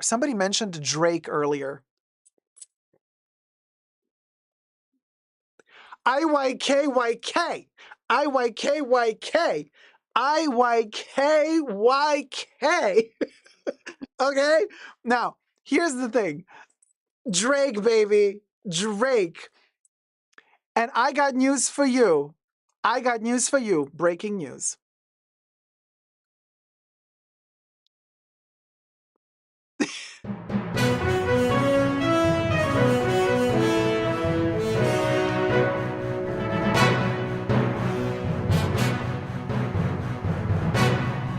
Kendrick Lamar throwing shade at Drake for the longest time now.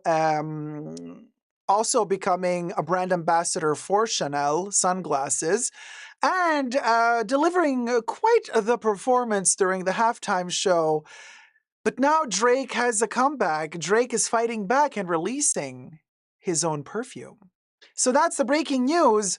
Drake is releasing a celebrity fragrance. Maybe he was thinking, hey, if Beyonce can do it, why can't I?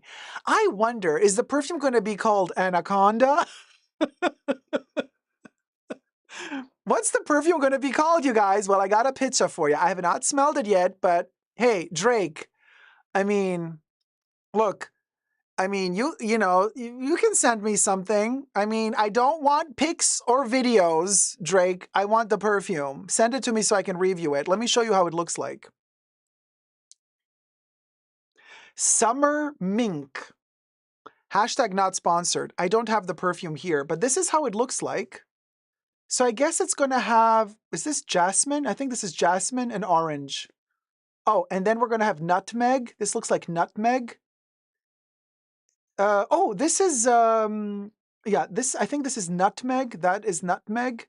And then here we have clove, like little clove nods. And then this, is this amber? No, it looks like a rock. So I don't know what that is. Summer mink.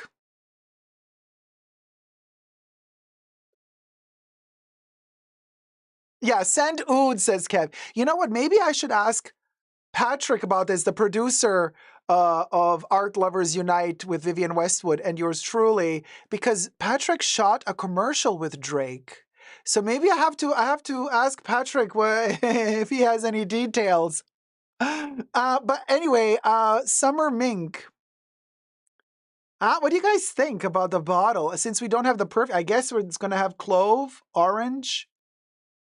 No, this isn't jasmine. I think this is orange blossom, you guys. Nutmeg, and then this rock thing. I don't think it's ambergris.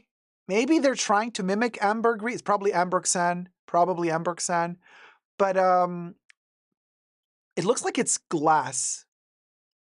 Looks like it's like a frosted glass, and then probably the lid is plastic. But lava rocks is Winnie.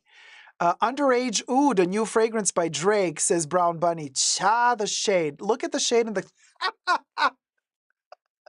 You did not go there. Yes, you did. You're my people. But anyway, Plush Thumper says, I'm sure it will smell good, but I'm over the celebrity product. Yeah, well, you know. Look, since he's coming legally for Kendrick Lamar, I guess this is how he covers his legal fees, okay? We're going to buy the perfume. He pays the lawyer. Everybody happy. But anyway, that was a little tidbit of news for you. Who knew? Plush Thumper says, but it does look good. I can't hate.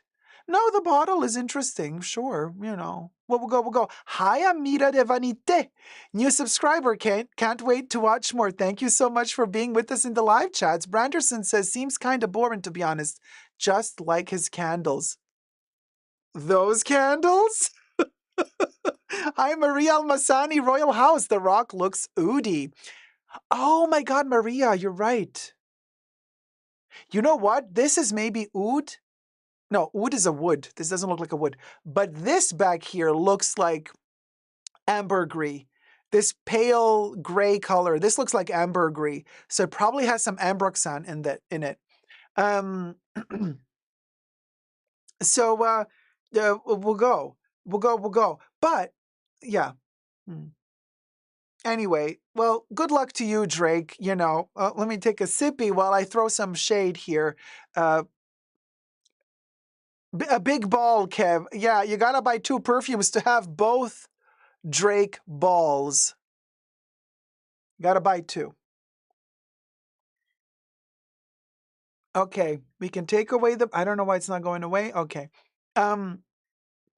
Yes, oud is agar wood, I believe. Yes, Debbie, it is. So, okay, so I got more breaking news for you.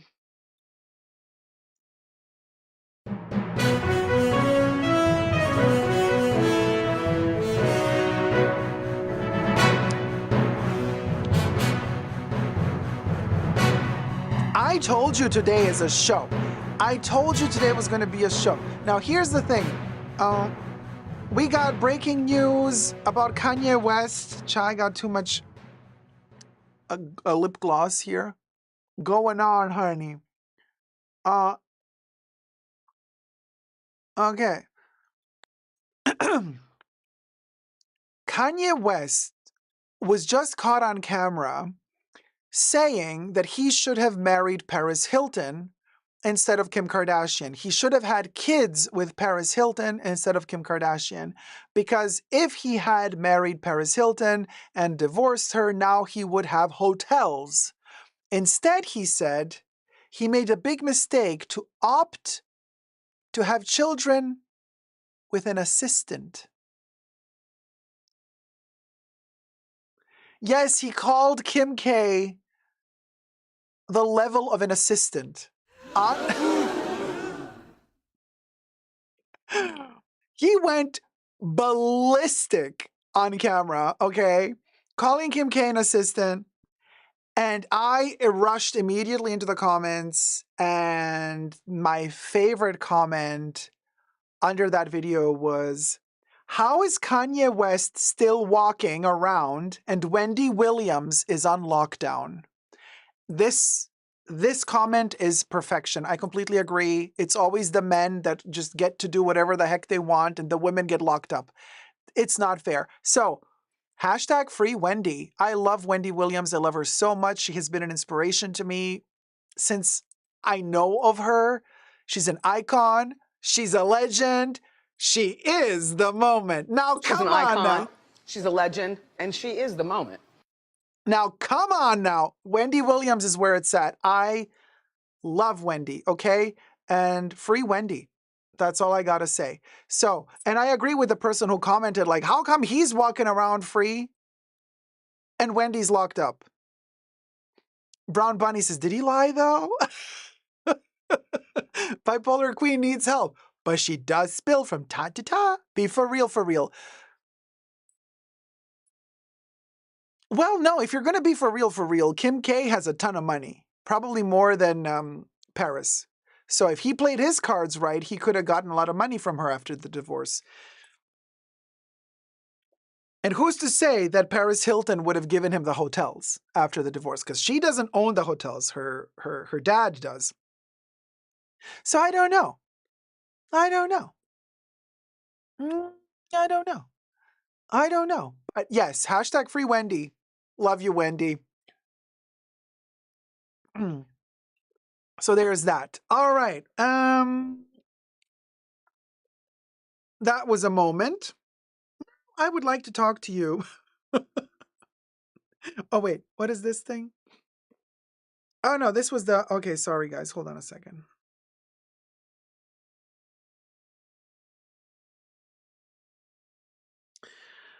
Okay, guys, can we talk for a second? This is giving me very... I don't want to say Joan Rivers, but... Is it giving me Joan Rivers? Okay. Are you ready for this? Because we have to discuss this on many different levels. So you know that the first Monday in May of every year, the Met Gala takes place. Now, somebody calls it the Met Gala. Somebody calls it the Met Gala. Okay. Somebody calls it the Met Gala. I just call it a shit show. But, so this year, the Met Gala actually is gonna take... Wait, what's the topic gonna be? Sorry, I actually have it here. What is their theme this year?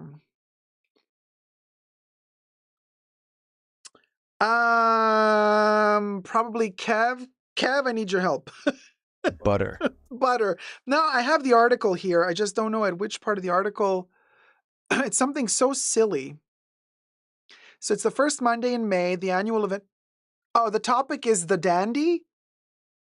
No. No, it's something else. Well, at least in this article, it says the topic is... Spoken to the Instagram, hey, blah, blah, blah, blah, blah, blah, blah, blah, blah, blah. I don't know. Anyway.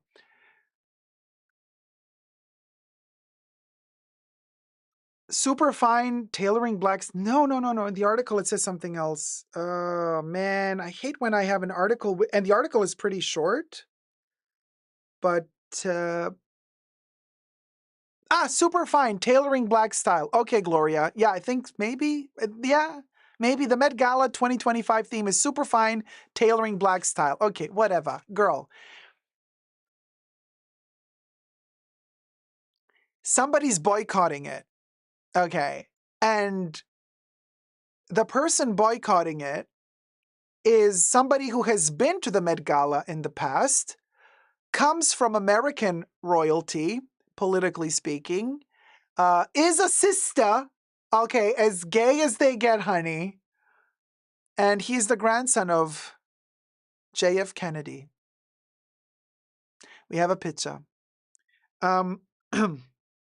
Schlossberg, okay, there he is. His Insta is Jack Uno, or his TikTok. And there he is, Mr. Sister. He's boycotting the Met Gala. Now, we got to talk about this for a second because I don't really understand. There you go. I knew. There you go in the chats. I want to see the receipt says, I unfortunately have a huge crush on him. Gosiah Novak says, who dat? This is the grandson of Kennedy, Kennedy's grandson. Brown Bunny says, oh, this queen. Okay. Purple Butterfly's like, who's this Oompa Loompa? Daria says, that guy is so annoying. I gotta agree with Daria.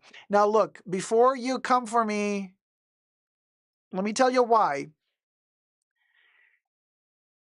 He's like saying, he's boycotting the Met Gala and he's talking directly to Anna Wintour in this video on his own Instagram. And he's saying, Anna, like with all the trouble in the world, with all the trouble that we have to deal with politically, blah, blah, blah, like you can't possibly have the Met Gala. Answer me, talk to me, Anna, but while he is on this expensive luxury little floating device in his little expensive gear with his little pedal, and he's like acting. And he's like, and I will announce something soon. I will announce a link to something that I'm going to start doing. Thank you, everybody. Thank you. Thank you. Thank you. And he pedals away as he's saying, thank you. Thank you. And I'm like, what is wrong with you, dude? Who's out of touch? Who's out of touch here? I mean, is this the way to announce that you're boycotting the Met Gala? This isn't funny. I don't get it. Please, can somebody explain to me? Hey, look, maybe I'm the dum-dum. Maybe this time it took. Maybe I'm the one who doesn't get the bigger picture. I don't get the bigger picture. Why are you telling me, oh, Anna Wintour, by the way, I'm boycotting the Met Gala because we got bigger fish to fry. Might I remind you, Mr. Schlossberg, that the actual Metropolitan Museum of Arts and their fashion section is not funded by the government.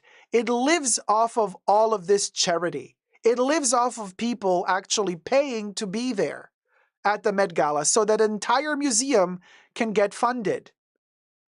It funds itself. So you're basically telling us, and you're telling me now that is not real. And you're also telling me right now that actually you want to prevent culture from surviving in these dark times? You're actually telling us that we should not support the Met Gala, meaning we should not support a museum in these dark times. So you want us to close a museum which is dedicated to culture and art? Is that what you're saying? Dude, I think you're not really grasping the moment. I think if there ever was a moment to keep museums alive, to keep culture alive, that's now. Now is the moment to keep culture alive. So, what's your point, dude?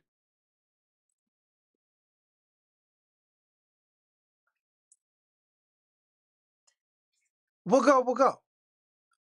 Like, Kofifi says, was that so high-pitched my sound cut out? LOL. No, that was... no, that was the meme, babes. You know the lady in the airplane that she was like pointing at like somebody and they thought she was seeing aliens in the airplane and then she ran out of the airplane. It's about a year old. Oh, the microphone took it out? Oh, wait, you couldn't hear me? You couldn't hear me when I did my high-pitched voice? Cha, I have a filter on the mic. Oh, well, we'll go. Drawing attention to oneself is not silence, and I'm one to know, right, Sarah Steele?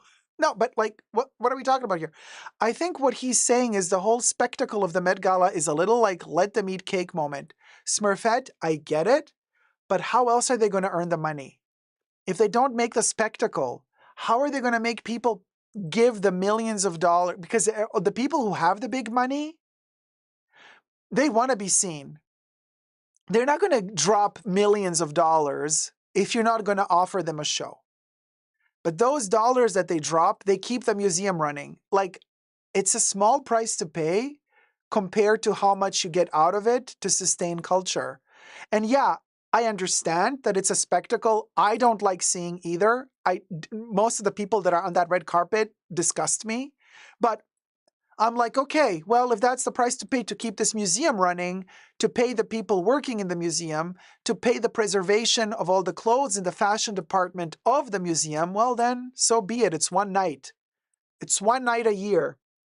You know what I mean? It's one night a year. You don't have to watch the Met Gala, but then the next day you can go to see the exhibition.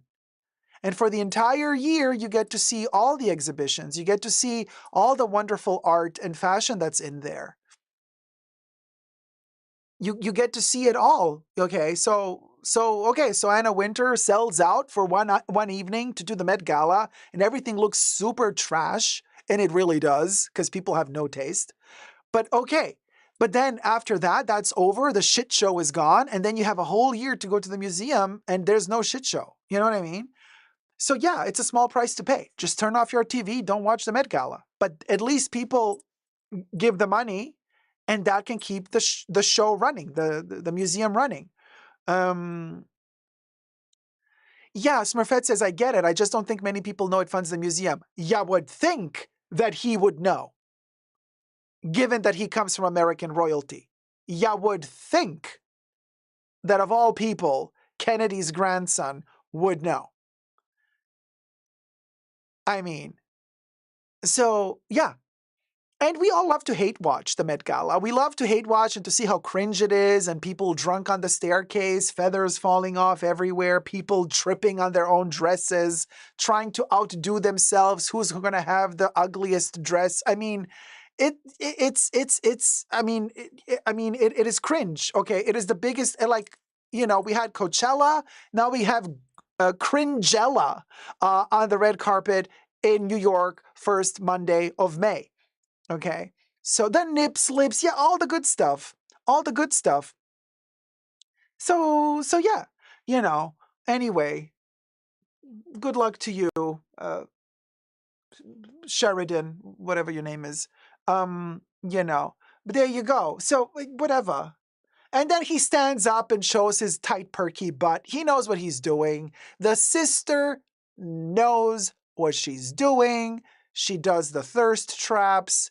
While he's boycotting the Met Gala, he serves a little tight tuchus. He serves a little perky leg. He serves a little, I would sit on that moment. We see you. We see you, girl. We see you. We see you. Okay, thank you. Is it a perky butt? Yes, it is. Yes, it is. Ain't nobody denying that. Oh, honey, we're not annoyed by his ass. That's not what's annoying us.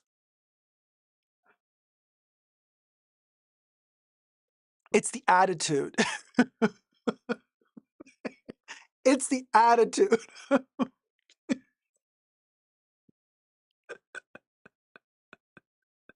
What? Oh, Michelle McLaughlin says it just became a member tonight. Thank you so much for becoming a member. There you are. You just popped up on the side. Thank you. And so yeah, Cheddar Salty Balls Urchin says millennials basically invented cringe. So in a way, we created the Met Gala. But 1995 was the year that Anna Wintour took over the Met Gala. So she's been in charge of the cringe since 1995. Let that sink in. Branderson says, I can fix him. What are you going to do to... No. We cannot have that conversation here. Although I would love to hear what she want to do. But not here. We are decent citizens here of the world, or netizens, as they call them. The interweb citizens, netizens, right? So anyway, we'll go. Flo Caso says, the places my mind went. Oh my God.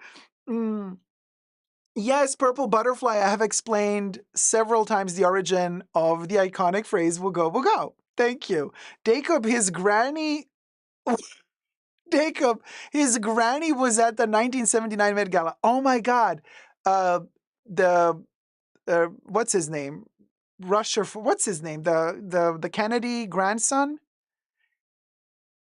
So Jackie was at the Met Gala in 1979. Well, we'll go. Good old Jacqueline. Good old Jacqueline. Good for her. Good for her. Yeah. No, for sure. So anyway, we got a next topic for y'all. McDonald's. We need a hold on a second. I got something here. Jackie was wearing Valentino. Well, you know what? Good old Jacqueline. Was she already with Onassis? She was, right?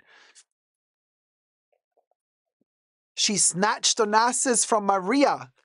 And then she, anyway. So, you guys, I got some pop culture breaking news for you now.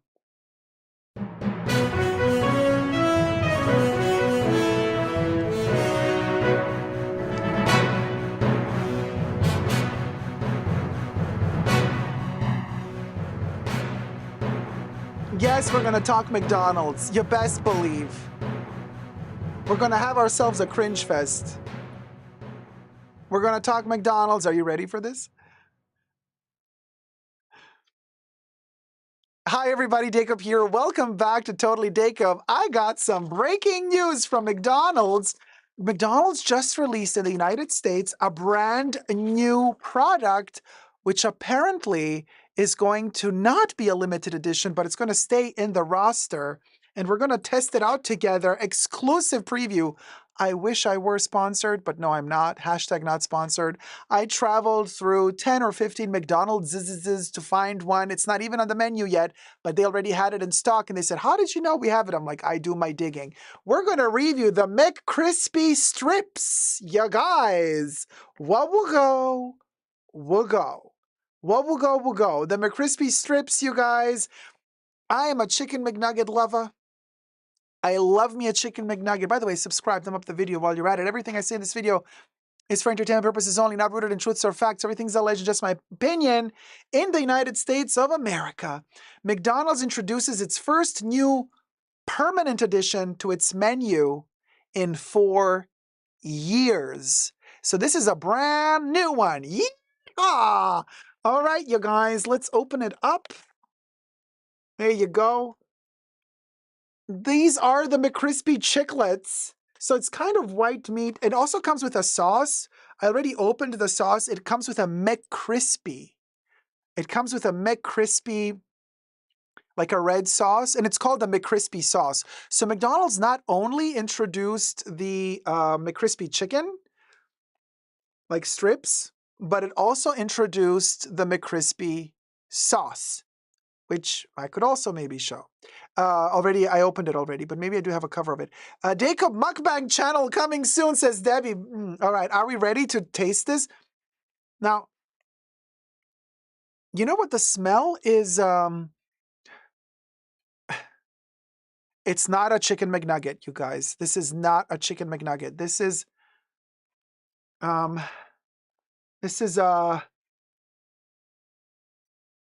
very, very spiced. It has like a onion garlic smell, a little bit of herbs. Interesting. And then we have, look, the creamy chili McCrispy dip. I already opened it, but anyway, it's the strip dip. This is how it looks like. The creamy chili McCrispy strip dip, which it is a bit chilly. Here you have it. This is how it looks like. So I'm going to have one of these without it, and then we're going to dip it.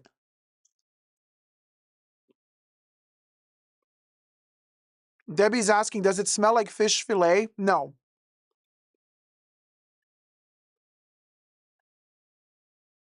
It is moist on the inside. It's between crispy and moist. It's not a dry chicken. It's not a dry chicken. It's a moist chicken. It's not like Popeye's chicken. It's not like Kentucky Fried Chicken. Maybe a little bit in the direction of Kentucky Fried Chicken, but it does not taste like a McNugget. This is not a chicken McNugget. The batter, very different. You can see the texture of the chicken inside. It's moist, but very, very spiced. Like the batter has a lot of texture and spice to it. I want to say a lot of garlic. Purple Butterfly says in the live chats, I love a moist chicken. Let's try the sauce. Okay, wait. I'm going to try the sauce now, huh? Making the right shape so it fits. Please and Frugami says, the ad paired this with a lemonade. Reminds me of Chicken Selects from when I was a kid. It is a very intense flavor. I have never tasted such a strongly spiced chicken at McDonald's because the chicken McNuggets are very different in flavor and the batter is very different. Okay, I'm dipping. We're going to try the brand new sauce, which is supposed to be spicy. A little bit spicy. I mean, what do they call it? They call it a creamy chili McCrispy strip dip. I love me a little strip dip, if you know what I mean. Look, they literally call it a strip dip. I mean, McDonald's knew what it was doing, zipping it and zooing it, and then they're doing it in that pinky peachy color. Okay, McD. Okay, McD. I see you zipping it and zooing it. Let's try the dip.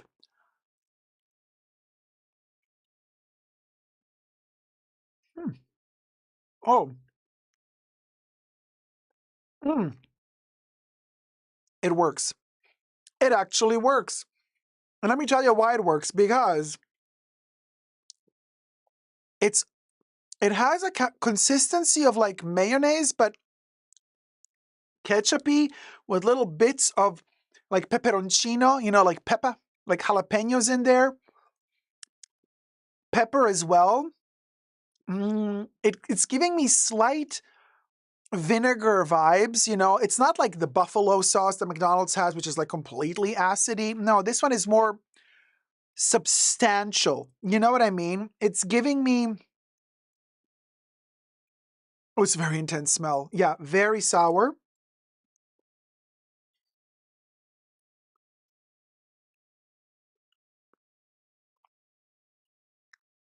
Thick. We love them thick. It's a very thick sauce. It's not one of those creamy like barbecue sauce. I love a McDonald's barbecue sauce, the tangy barbecue sauce, which I love. This is... It's thicker. It's almost like cheese. It's cheesy. It's a cheesy type of sauce, but it's not quite cheesy. It's not runny. It doesn't run. You see, it stays there. But it doesn't smell like cheese sauce. It smells like vinegar. So Cheddar Salty Ball says, McDonald's chicken nuggets taste like tiny little hot dogs. Not to me. No, not really.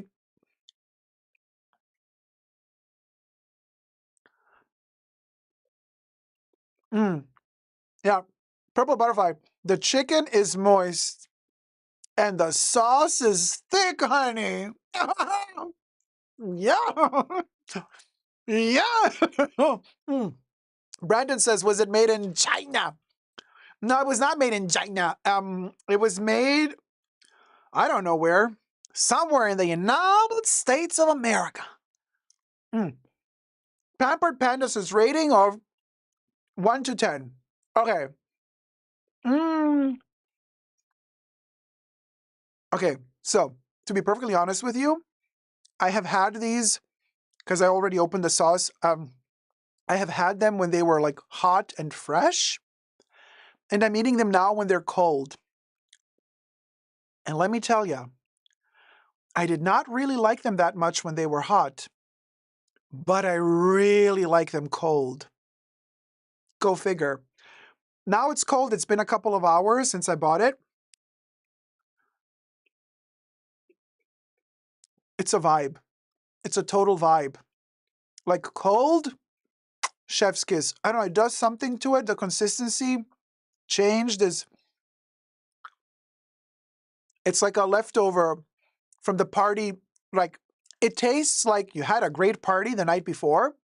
You're a little hungover now, and you're walking through the party place, and like there's like beer bottles all over the place and stuff, and people are still sleeping on the floors. People are sleeping behind the couch, and you're hungry. You got the munchies, and you find a little bit of this chicken left over, from the night before, and it's at room temperature. Ugh, and there's a dip still, and you take. And you take that and you dip it and you zip it and you eat it and you go, oh, this is heaven. This is what dreams are made of. So it's that type of vibe when I eat it cold. It's giving me flashbacks of great parties, So my rating from 1 to 10, when it's hot and fresh, 4 of 10. When it's cold, like leftover vibe, 8.5 of 10. It's really good. It's really good. Leave a comment down below and let me know if you want to see more food reviews on my channel. Love ya. Subscribe. Bye. I just wanted to add a little bit of pizzazz to today's live stream. I told you it was going to be a good one. Hold on. Let a hoe clean up. Because, I got to clean my hands now. If you want to see more food review, baby. More food, says Debbie. D says yes to more food. Smurfette says yes, please. Robbie Lorraine says best hangover food, chicken and waffles. Sheridan says yes, more Dacob food reviews. Divana Budget says yes, more food reviews, handsome. Thank you so much. Oh my God. Kelly says you can talk on anything. I love it. Delish. Did you like that McDonald's AI background? Isn't it adorable? Yeah, I know. It was cute. Thank you guys so much. Kev, mukbang, baby. I have some Coca-Cola left. I need to refill this with Coca-Cola Diet Coke. All right. So we got more topics to talk about.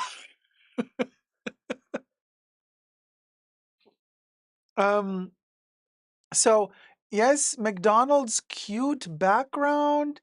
Oh, thank you. Thank you. I was like, MC. Wait, do you mean McDonald's or do you mean what? You mean McDonald's? Yeah. So anyway, this was so refreshing. I got like a little bit of protein in me. That chicken cold, 8.5, I said, out of 10. And hot, what did we say? 4 out of 10. Because somebody was asking, you missed what I was, my verdict. Definitely worth a try, you guys. They're substantial, they're big. You get 4 of them in one of those little boxes. Look at Debbie. Protein comes from any places. I can't with y'all. I cannot with y'all. Hold on. Oh my God, you guys. Wait, let me just grab this. Woo! Okay. So, got to get some dinner. Now Caroline is hungry, honey. Sorry, guys, for making you hungry. We still have a really fun show to go through here because we're going to talk about, Labubus.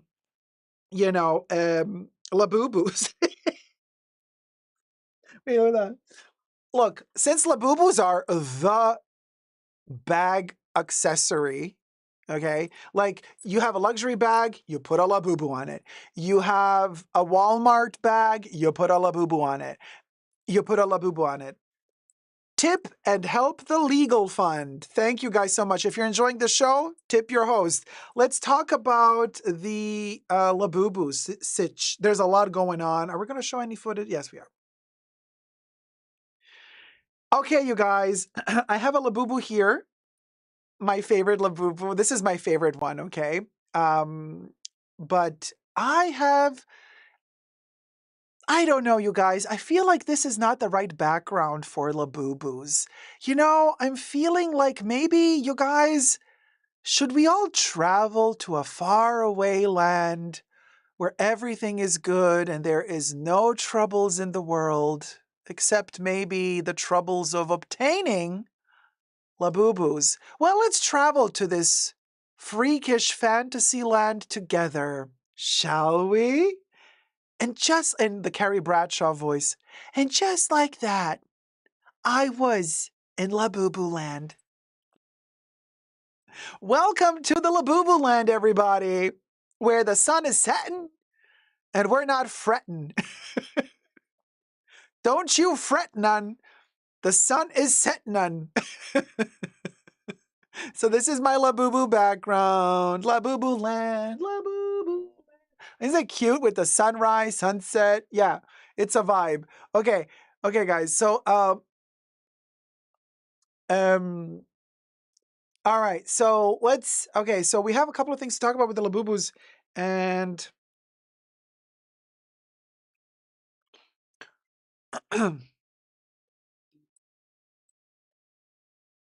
okay. Well, Pop Mart just released a brand new Labubu collection of Big Into Energy. Now, the Labubu size of the Big Into Energy are this big. I don't have them yet. They might be coming my way though, but there is a lot of drama surrounding the Labubus, the brand new set. Let me show you the set. By the way, subscribe to my channel if you haven't already. Push that notification bell to get notified every time I post a new video. Thumb up this video. And everything I say in this video is for entertainment purposes only, not rooted in truths or facts. Everything's a legend, just my opinion. Let me blend in the Labubus. So this is one of the boxes. Let me go to the last picture. So this is the set of the 6 plus the secret Labubu, which is 1 in 72. And if you buy a set, you get these 6. Now, I went on, April 24th when they released them on the Pop Mart website. I went on their website and I was like, it was impossible to order them. I already had them in my cart from the day prior because they allowed you to put them in your cart, but then you have to confirm them once they're released. Your cart has to be confirmed that you want to pay for them.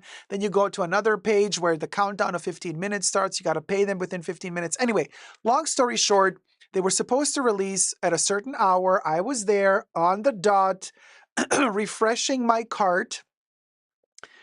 On the dot when they were released, the website went down. The Pop Mart website like crashed, okay? Not only was it not refreshing, but it was like the website wasn't refreshing. But when it finally managed to refresh, and Pop Mart has this sneaky tendency of doing this sometimes, it kind of like pushes you out of your own profile and it shows your cart as empty. Even though I had them in my cart, it was empty and I couldn't access them. I couldn't access my cart. I couldn't access them. Oh my God. But yeah. Oh, and also I couldn't even access the Pop Now part of the toys, because in America, at least you can access the Pop Now version of the Labubus where you get to shake a box and like you get to buy a box and they tell you like these 2 are not in this box, but one of the other 4 might be in the box. I couldn't access anything. Everything was blocked for at least an hour. And then after everything got unblocked, everything was sold out. But then I went to StockX. And a lot of people had the issues, okay? Huge drama. Huge drama. A lot of people had issues with the Labubu launch, with the Big Into Energy. Huge drama. Huge drama online. Huge drama online. And then also huge drama in real life. People waiting in line in front of Pop Mart.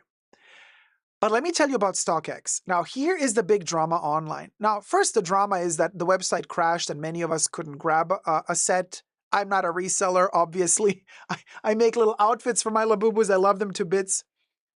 But so, StockX, how is it, and people are asking themselves, how is it possible that StockX, even before the launch date, already had a ton of Big Into Energy Labubu sets? Where do they come from? And also, let me show you. I got pictures. I have pictures. Exhibit A. This is, I'm filming this literally 1.5 days after they launched, but StockX was already selling them before. Just FYI. Do you guys see this number? Last 3 days, as I am filming this video right now, it's the 26th of April. So actually, they launched on the 24th of April. That's 2 days ago. How is StockX selling them since 3 days? And also, the price. Last sale for $505. Buy now for $414. Place bid. Buy now. 8,175 sold in last 3 days. How the hell does StockX get so many? Now, I know that PopMart, for example, also sells on Amazon. PopMart has its own store on Amazon. I know that. So I don't know if PopMart is selling these on StockX. If StockX has a deal with PopMart to sell them for PopMart on StockX. Because these can't be resellers getting these Labubus a day before they launch. Yeah, guys, I did the math. Now, the new Labubus cost around about $28 plus shipping plus tax per Labubu. If you want the whole set, it's around about $170 plus tax plus shipping, so it's around about $200. They're charging you $414 or $500 for the whole set. Now, 8,175 sold in 3 days, and they're still available. While on the PopMart website, they're all sold out. They release them every day at a certain hour. They release a few and then they're all gone immediately. But on StockX, you can just buy them. I did the math. We're talking millions of dollars of profits in just 3 days. Millions of dollars. So what is going on here with StockX? Is PopMart in cahoots with StockX? And PopMart wants to make, allegedly, more money than on their own website because PopMart sells them for $27 something per Labubu, big into energy in America, on their PopMart website. But here, it's like double the price.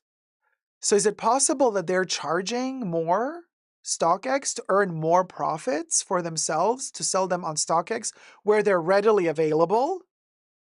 Is this what's going on? Because how the hell can StockX have so many? And these are already sold. Now, unless StockX is not lying about the numbers. This I don't know. I don't know if StockX is tricking these numbers. This I don't know. But girl, this is some shady business going on, and people have noticed, and people are complaining online, and they're complaining a lot.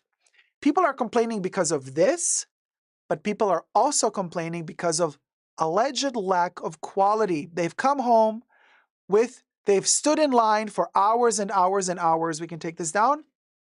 They have stood in line for hours and hours and hours, and they, in front of PopMart, they finally, if their PopMart actually sold the Labubus, the big into energy sets, and if they managed to get them, they would, pardon me, they would come home, unbox them. Some people noticed that they had doubles in their set. Some people actually, instead of getting the 6 colorways, we're not talking about the secret one, which is 1 in 72. Some people would unbox them and they would find out that they got like 2 red ones instead of 1 of each of the 6. And then some people were finding that the Labubus were scratched, their eyes had scratches over them, like one arm was stuffed properly, the other arm had no stuffing, one arm was shorter than the other. Like the quality control apparently of the big into energy is tragic, allegedly. I don't have a set myself, but quite a few of my friends managed to get a set and they're all complaining. Each and every one of them. Each and every one of them are complaining, okay? Now, my favorite Labubu ever is the Checkmate King because it has the Vivienne Westwood card eyes. And I took the crown off. It's super easy, by the way, to take the crown off. It does not hurt the Labubu. You just got to be very delicate how you cut off the strings. So this is what I did to my Labubu. And then I made the little Barbie hat. I cut the holes open for the ears. So I just love, love, love, love, love this. But it's the perfect size for me. And, you know, she can also bend her little legs and sit down. Super cute. This is my favorite Labubu, but we digress. So the other issue is that Pop Mart has been called out for stealing an idea. Are you ready for this? Oh boy, the controversy. The Labubu Big Into Energy controversy continues. I have collected receipts. Receipts. Let me show you. Blend in. Labubu Big Into Energy ad, video ad, standing next to the Trolls 2016 ad for the movie Trolls. Courtesy credit to Bella on TikTok. And Bella says, I can't be the only one who's noticed this. Pop Mart Labubu Big Into Energy promotion and Trolls 2016. Now, you guys, you might think, oh, it's a coincidence. It's just a flower. Big deal. Well, it wouldn't be it wouldn't be a big deal if this were the only thing that was similar. Let me show you the next picture. Pop Mart Labubu Big Into Energy promotion, Trolls 2016. Yeah, okay, well, yeah, there's a rainbow burst of light coming from the ground, and here there's a rainbow burst of light coming from the ground. Okay, sure, maybe it's also just a coincidence? Branderson says maybe they just really love that movie. Yeah, but I mean, maybe you credit your source. Like maybe if you really love the movie and you're a big fan of Trolls, maybe you say like, oh, we were so inspired by the Trolls movie that we love, so we kind of used it for our Labubu stuff. Really? And you might say, well, no big deal. It's just a ray of light. Who cares? I got more for you. Bella did the research. Next picture. Okay, now we have a ring around a planet, and then we got a troll running around the ring. Well, there's no planet here, but there's other planets around, and then we got a Labubu on the ring, a rainbow ring. Man, Labubu, what, girl? Okay, well, okay. Okay, so we got the Pop Mart Labubu Big Into Energy promotion, Trolls 2016. I got more. You want to see the next one? Thank you, Bella. Credit to Bella. Next one. Labubu flying through the cosmos. Troll flying through the cosmos. Labubu having a rainbow following it as it flies through the cosmos. Actually, I would like to add one more thing. Here, the Labubu eyeball is semi-closed like Garfield. Are we trying to also... Are we pulling a Garfield here as well? Should we add also Garfield to the list of copied stuff? Robbie Lorraine says, Bella got receipts.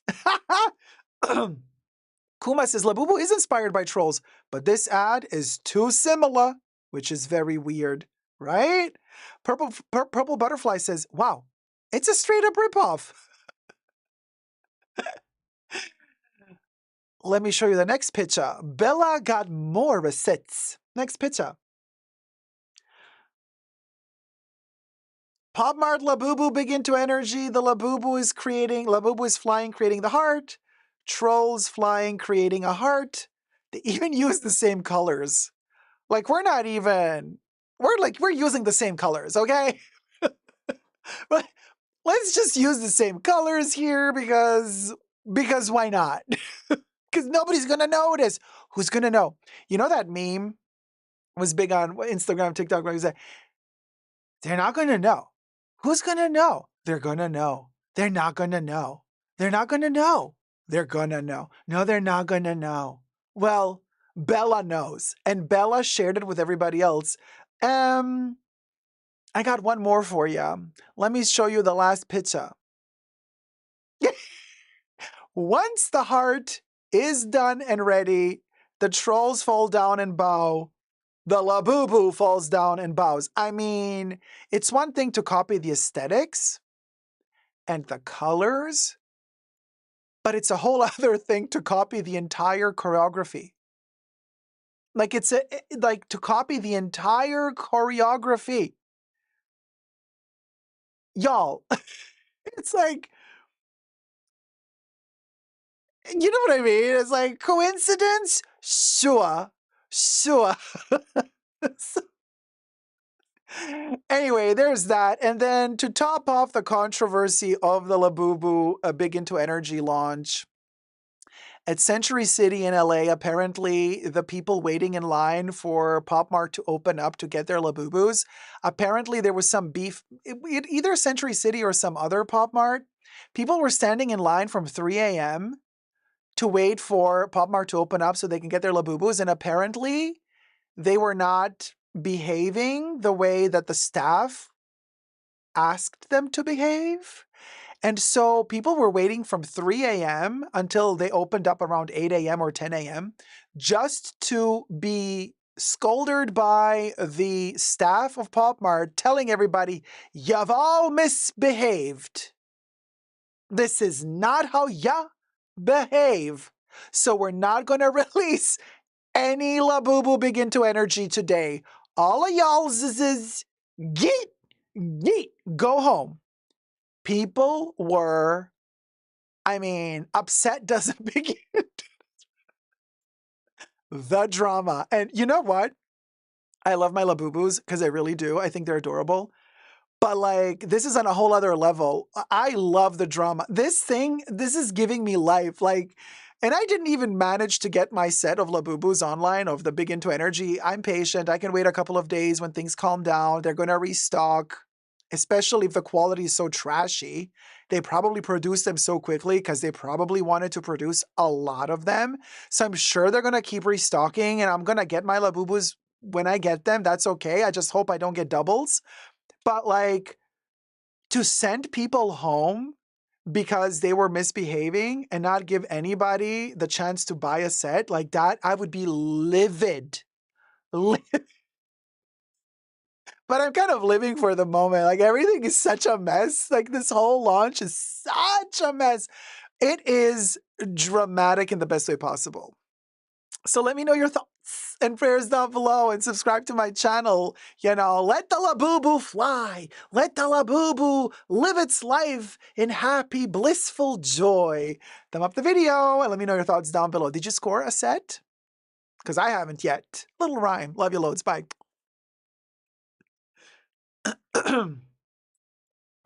So, y'all act like animals, says Robbie. Did they loot the joint? I don't know if they were rioting, what was going on, but it was crazy. It was crazy. And honestly, yeah, come on. Anything that can get my mind off of the terrible state of affairs we're living in right now, I'm happy. You know what I mean? Give me Labubu drama any day over real life drama. Okay, like, you know what I mean? We're suffering to make ends meet here. So I'm glad I can take my mind off of stuff and talk about how Labubu, how people spend an entire night waiting for Labubu drop. Hi, Kaz. 5 foot nothing in the house. Kaz, I played your tip at the beginning of the show, by the way, and I put your name into the shrine. Thank you so, so, so much. Because Kaz tipped at the end of last live stream or after the live stream was over, but I put you into the shrine, Kaz. Thank you. Very generous of you. Thank you so much. And by the way, if your name is in the shrine and I pull your name at the end of the show, and you're still in the live chats, you get to ask Mr. Dicto a question about the future. Just letting you know, that's what these are for. Honey 2800, there has been people stealing Labubu and other charms off of people's purses and backpacks. Yes, that too doth been happening. So if I ever wear a Labubu on my bag, I wear it in the front. Always in the front, baby. The Labubu will be worn in the front, and the bag will be worn in the front as well. I do have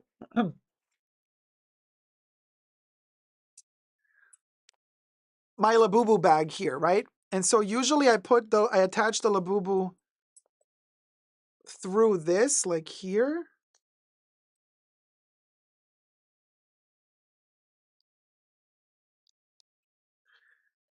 Like that. Okay.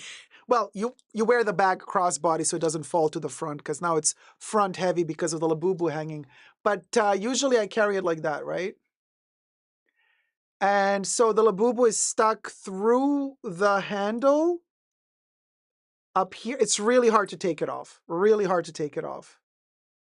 Really hard to take it off. You know. Diva on a budget says, I'm not into them. No disrespect to anyone who loves them. But the fact that people are selling them off of stealing them off of people's handbags is wild to me. Yeah. That's what people do. People still. Charisma Misa Starkey, how's it going, sweetie? I'm excited for this new version because it's the best one so far. I was able to get Lucky, Loyalty, and Serenity through Pop Now. Congratulations, man. That's awesome. I hope the quality of them is good when you receive them. I'm sure it will be. I'm sure it will be. Some people are complaining about the quality, but like some people are also happy with it. It just depends if you might get a good batch or a bad batch, but they will be restocking, people. Don't you fret none. We're all gonna get our sets. It's just gonna take a while. I saw two guys with Labubus, and one was so excited he found someone else. Then the guy he found noticed his were fake. LOL. Oh no, a la fufu. Aww.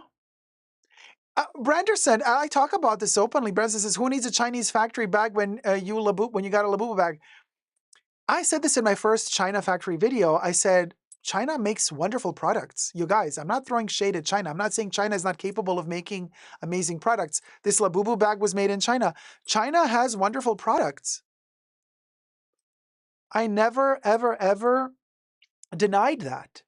What I'm saying, however, is intellectual property is something I respect. They don't really respect intellectual property of other brands, Make your own bag. I will buy it. China made its own Labubu bag. Pop Mart is based in China. Pop Mart is a Chinese brand. I love Pop Mart. Pop Mart made the Labubu bag in China. Says clearly that it's made in China. It's designed in China. It's a product designed in China, manufactured in China, shipped from China, and I bought it because I think it's a wonderful product. So I have nothing against products made in China. Just don't steal intellectual property of somebody else.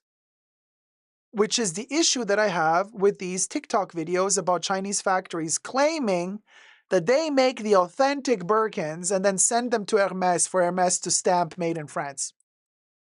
This is where we draw the line in the sand. This is where we got an issue. This is where we got an issue. You see what I mean? Winnie B says, finally we get to use the Louis Vuitton locks. Exactly, babes. That's what they were made for. Decades ago, Louis Vuitton already knew that Labubus would be a thing, and they made those locks in anticipation of the Labubu. Oh, charisma, me too, babes. I'm terrified of May 2nd and when the tariffs kick in, because we are so gonna suffer. You know what I mean? And fingers crossed, things change and policies change, fingers crossed, because at the end of the day, who suffers? The customer. It's the regular people. It's us, regular folk. We're the one who suffer. We're the ones who pay for everything. At the end of the day, it's that simple, really, So that was our Labubu drama. And man, oh man, I got another one for you. Wait, did I? Oh, this one is a good one. Actually, let me just check, because I think I didn't do screenshots of it. No, I didn't. I did instead. Here it is. Okay. So let's talk quickly about fashion, trends, and perfumes. And I'm not going to be reviewing perfumes here. So For all of you who are not so much into perfumes, stick around because it's not going to be so much a talk about perfume, but rather brand marketing strategies. And I find it very fascinating. Let's dive into this. This is an interesting one.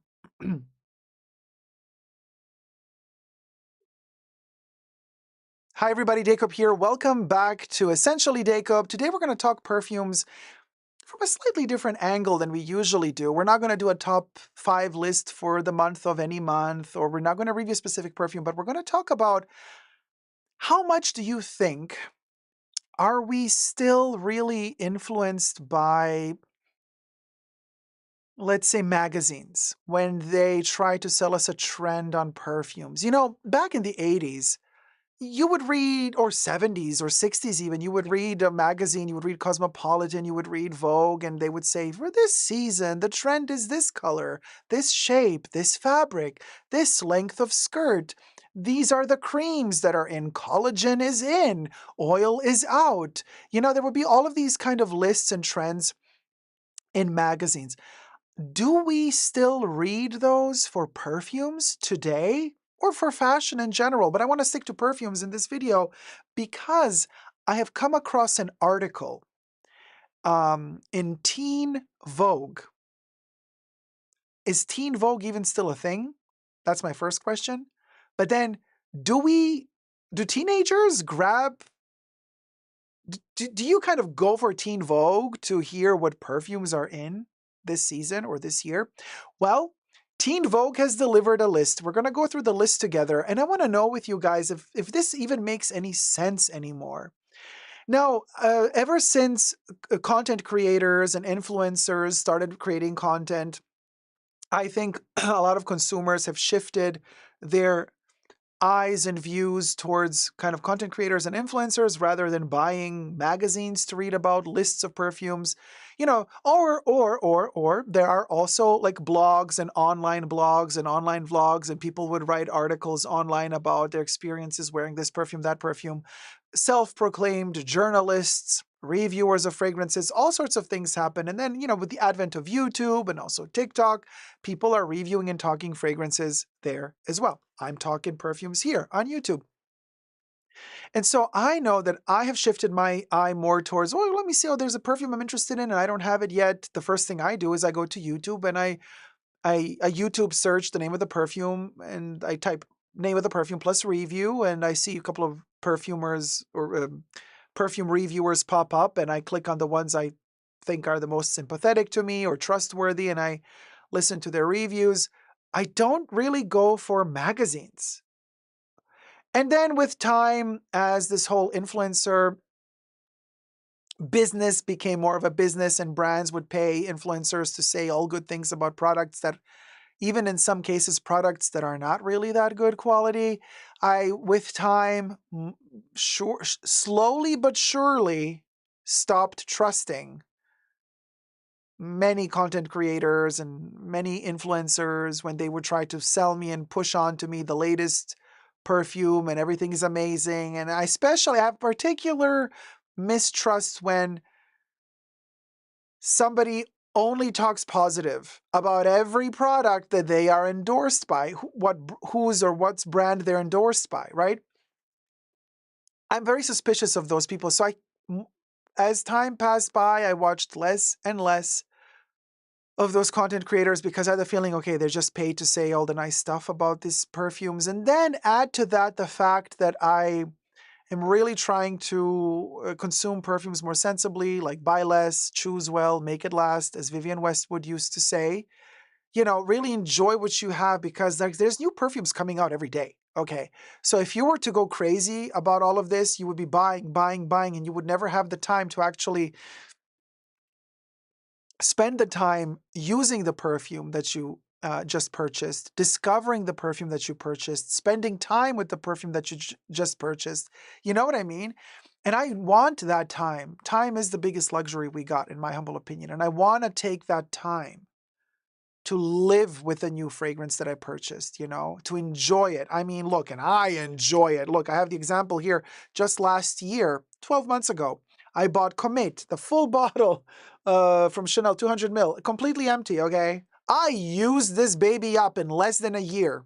It's been empty for a while. I started a new bottle.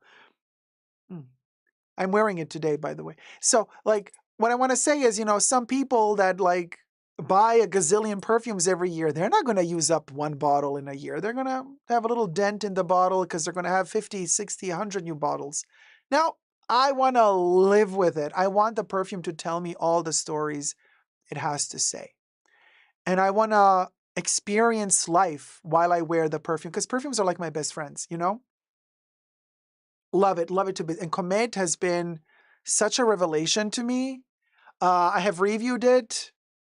I have twice, first impressions and main review, and there's a third review coming up. By the time you watch this video, maybe my third special review of Comet is out as well, because I re-reviewed it after a year.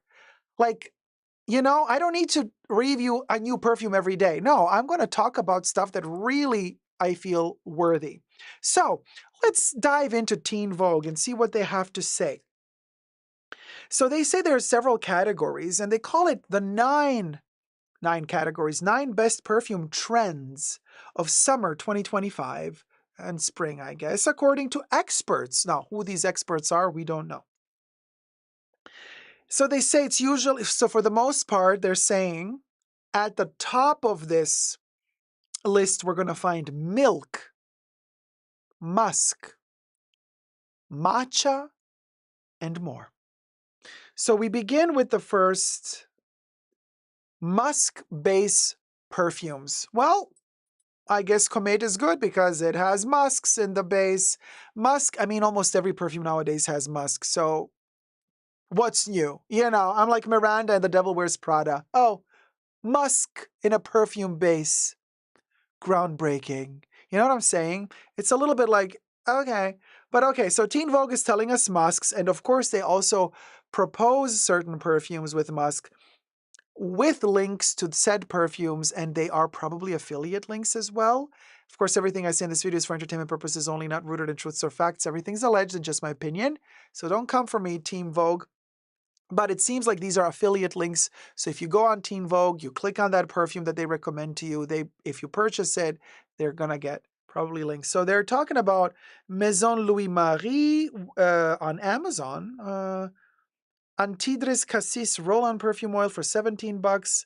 And Our Side Dusk Eau de Parfum, also musk base. And then they're like telling you, buy these two. I'm like, yeah, I mean, almost every perfume nowadays has a synthetic musk in it. So, okay, girl, it's not a trend. It's literally like every perfume has it.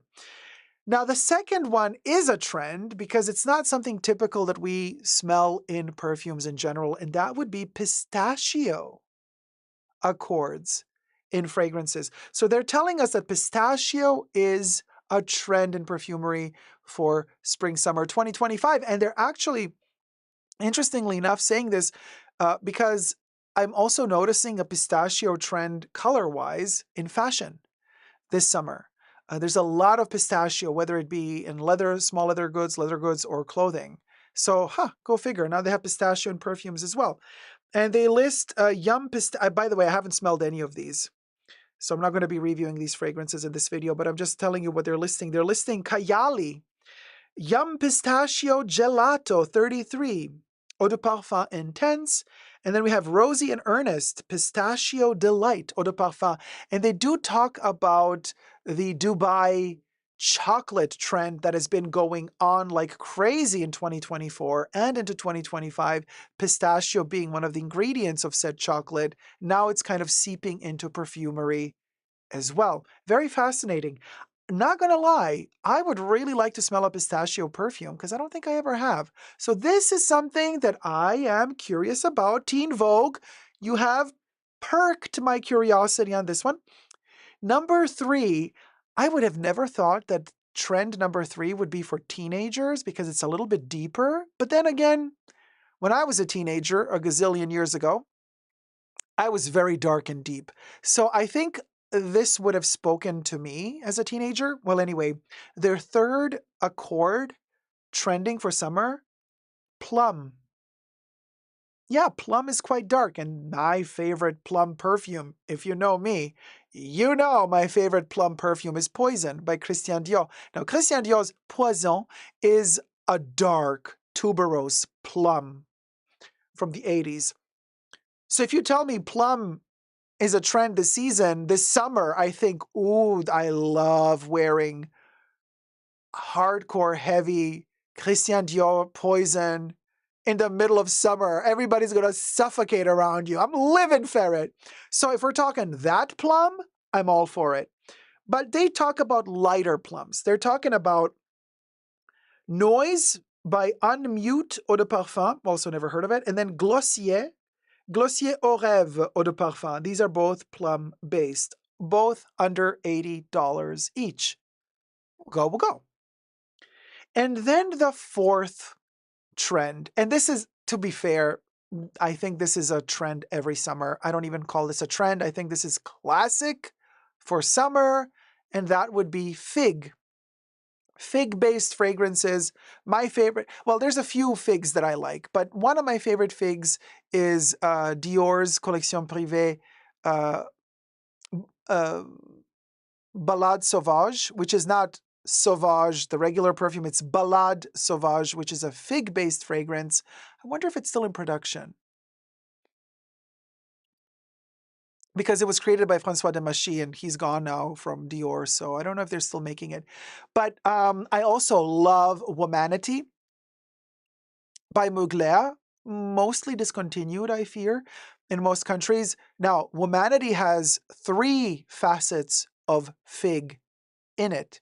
It is very fig heavy, plus has a smidge of salty caviar accord, very Womanity, IYKYK. So it has the accord of fig leaf, the fig fruit, and the fig tree bark. So it is all 3 facets of fig in one fragrance, plus that salty caviar accord.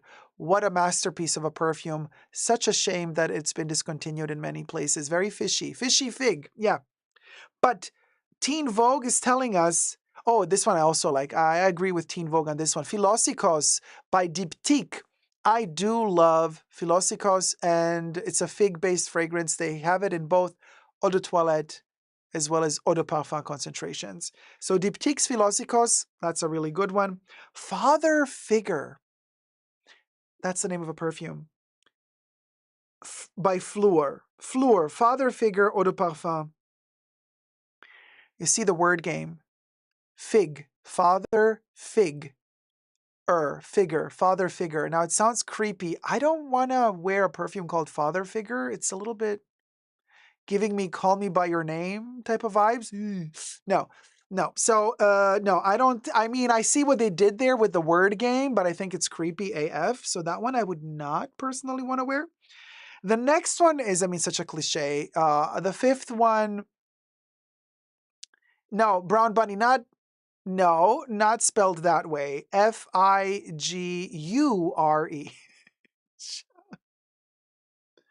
All right. Woodsy Rose Perfumes. Classic. Rose, come on.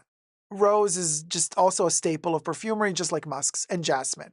Like woodsy rose accords, Damascus rose, Chanel Paris Paris is a great example of a woodsy rose with patchouli as well, beautiful for summer. So Paris Paris by Chanel from the Les Eaux collection would be my recommendation for a woodsy rose. But they recommend Vanilla Woods from the 7 Virtues and Maison d'Eau Carrot EG. Never heard of either one of the two.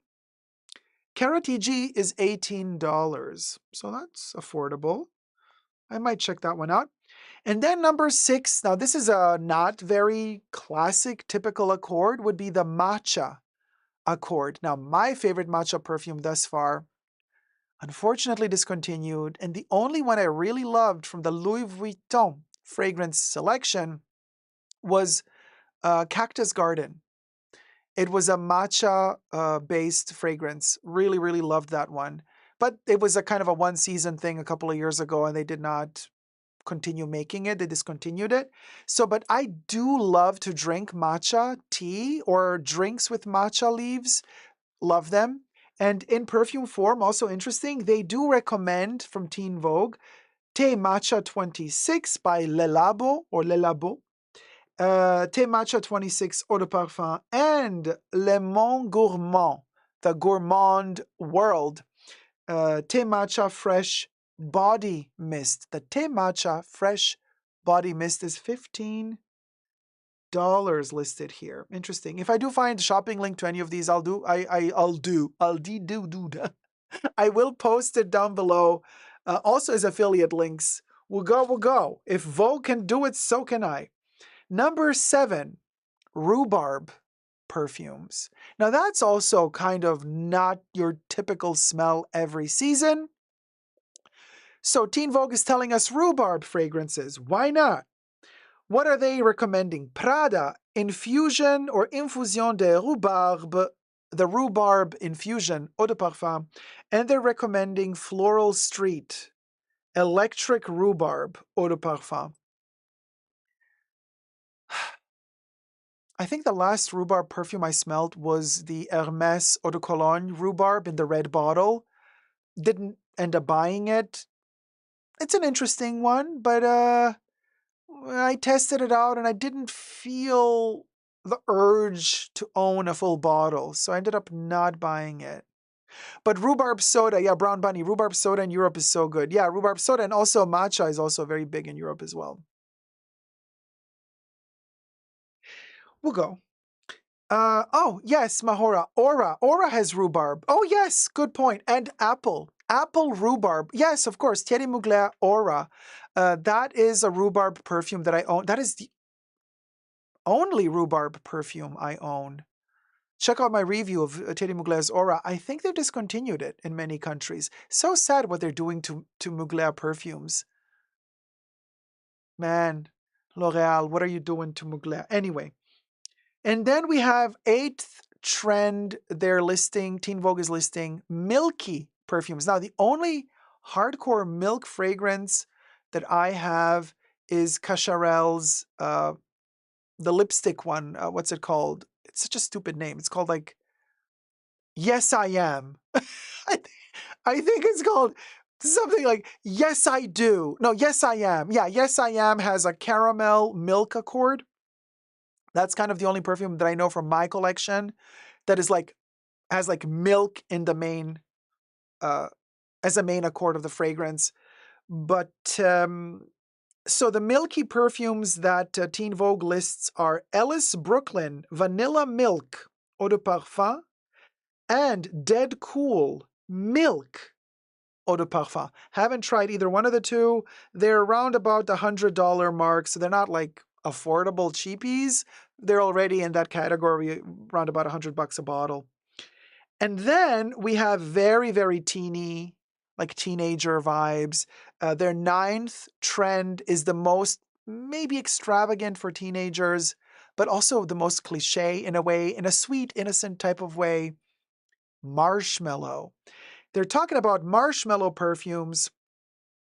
They're saying this is the sweetest version of all the trends that they're listing this year. And they said that consumers seem to gravitate towards marshmallows or other toasted characteristics like buttery and nutty notes. A joke comes to mind. The stuff I was thinking about when I was a teenager. So I'm just going to leave it at that. Anyway, so they say that Rihanna put marshmallow fragrances on the map a while back, but they seem to continue to grow in popularity, and brands are taking note. Marshmallow is a huge trend at the moment. For example, Kayali's Yum Bougie Marshmallow, the new Black Opium Glitter. I didn't know that the new Black Opium Glitter is marshmallow. Oh my God, L'Oreal is destroying the opium legacy. For me, I mean, come on, please, L'Oreal, don't do this. Have some respect of the 1970s masterpiece that is opium. Like we have went from the 1970s masterpiece opium to an opium flanker with marshmallow and glitter. Like, please, come on, it's a lot. Anyway, so then we have in the new Ellis Brooklyn Marshmallow Body Mist. So they are offering us Kilian Parfums Love Don't Be Shy Eau de Parfum with vanilla and marshmallow for $300 at Sephora. I'm like, thank you, Kilian, but no thank you. It's very expensive. And then they're offering us Kayali Yum Bougie Marshmallow. So, I'm reading this Teen Vogue article and I'm thinking to myself, okay, the conceptuality of what they're offering us for summer, it does tell a sort of a story somehow, but does it make me want to try these perfumes? Like reading, oh, well, Rihanna had a marshmallow perfume a year or two back, so do I want one too? No, just because Rihanna had it doesn't make me want. I've never been the type to be like, oh, well, if a star, an actress, an actor, a musician is wearing a perfume, well, then I wanted to. Usually it kind of creates the opposite effect on me because I think, oh, no, no.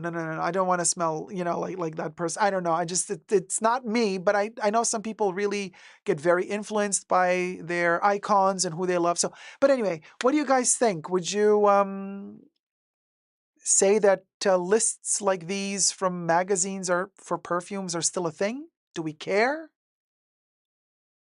I don't know.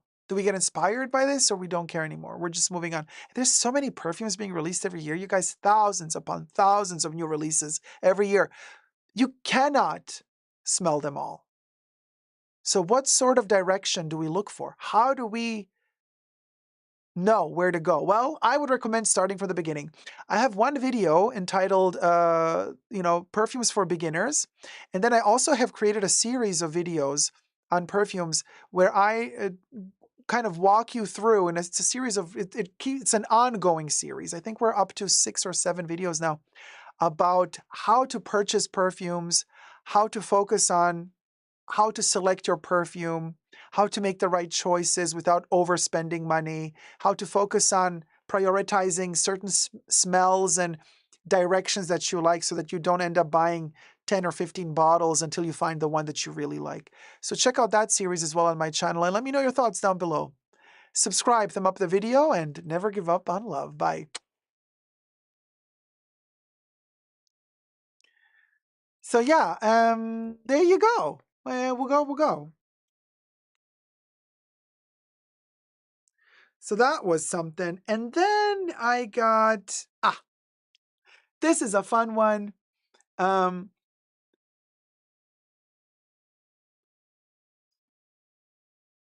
Let me film this one as well. We're going to need a picture. Breakfast Club. Hi everybody, Dacob here. Welcome back to Totally Dacob. Boy, oh boy, has it been that long. 40 years since The Breakfast Club was released. One of my favorite movies, all-time favorite movies. And subscribe to my channel while we're at it. We're going to talk about it. We're going to talk about it from a perspective that usually you don't hear on YouTube. When somebody reviews a movie, you talk about the scenes, the storyline, but I think you know the movie. We're not going to review the movie. We're going to talk about the energy of the movie. We're going to talk about the essence. We're going to talk about the core. We're going to reminisce. We're going to go on a journey, 40 years in the making. And John Hughes' masterpiece, The Breakfast Club, boy oh boy has it aged like fine wine, in my humble opinion. Everything I say in this video is for entertainment purposes only, not rooted in truths or facts. Everything's alleged and just my opinion. Subscribe, thumb up the video. You guys, let me start with what I get goosebumps just thinking about this now, but what breaks my heart, but it also, I don't know what, see, I'm grasping for word. Let me just blend in the picture. The beginning of the movie begins with a quote by David Bowie. This is the movie. So we do have the song that starts playing, "Don't You Forget About Me," and this text appears on the screen. And of course, we learn a lot from this text, even before the movie, even before we see anything on screen. We have a black screen and this text. The quote changes. David Bowie says, Debbie, "And these children that you spit on as they try to change their worlds, these children are immune to your consultations. They're quite aware of what they're going through." David Bowie. This gives me the chills every time, and especially the moment right after, as that song starts, "Don't You Forget About Me," this text appears on the screen and it shatters like glass. It breaks and shatters, and behind it is the school where the entire movie is set. Now, this already, don't forget that in the 80s, when this movie was released, David Bowie was very much an influence to the teenagers of the time, to the young people of the time. Boy, how times have changed. Because to have this level of quality, having David Bowie as your idol, creating music, being alive, well and young, and being the idol of teenagers in the 80s, compared to the shit we got today, boy, have we fallen. But I digress. Now, so we got an artist, musician, who was very much in the 80s in the youth culture. So we know this is a movie for youth. The text is also telling us something. All youth that watches this movie feels relatability and feels relatable to the movie. So John Hughes knows exactly what he's doing. John Hughes is telling us, if you're young, this movie is for you. And I don't know what it is about this movie that it has me in a grip. We're going to get to the end of the movie in a little bit, but first I want to show you the cover. So the next picture that I have here, our main characters. By the way, so a credit for this cover of the Blu-ray to Criterion. I highly recommend Criterion Collection for any movies that you might want to watch.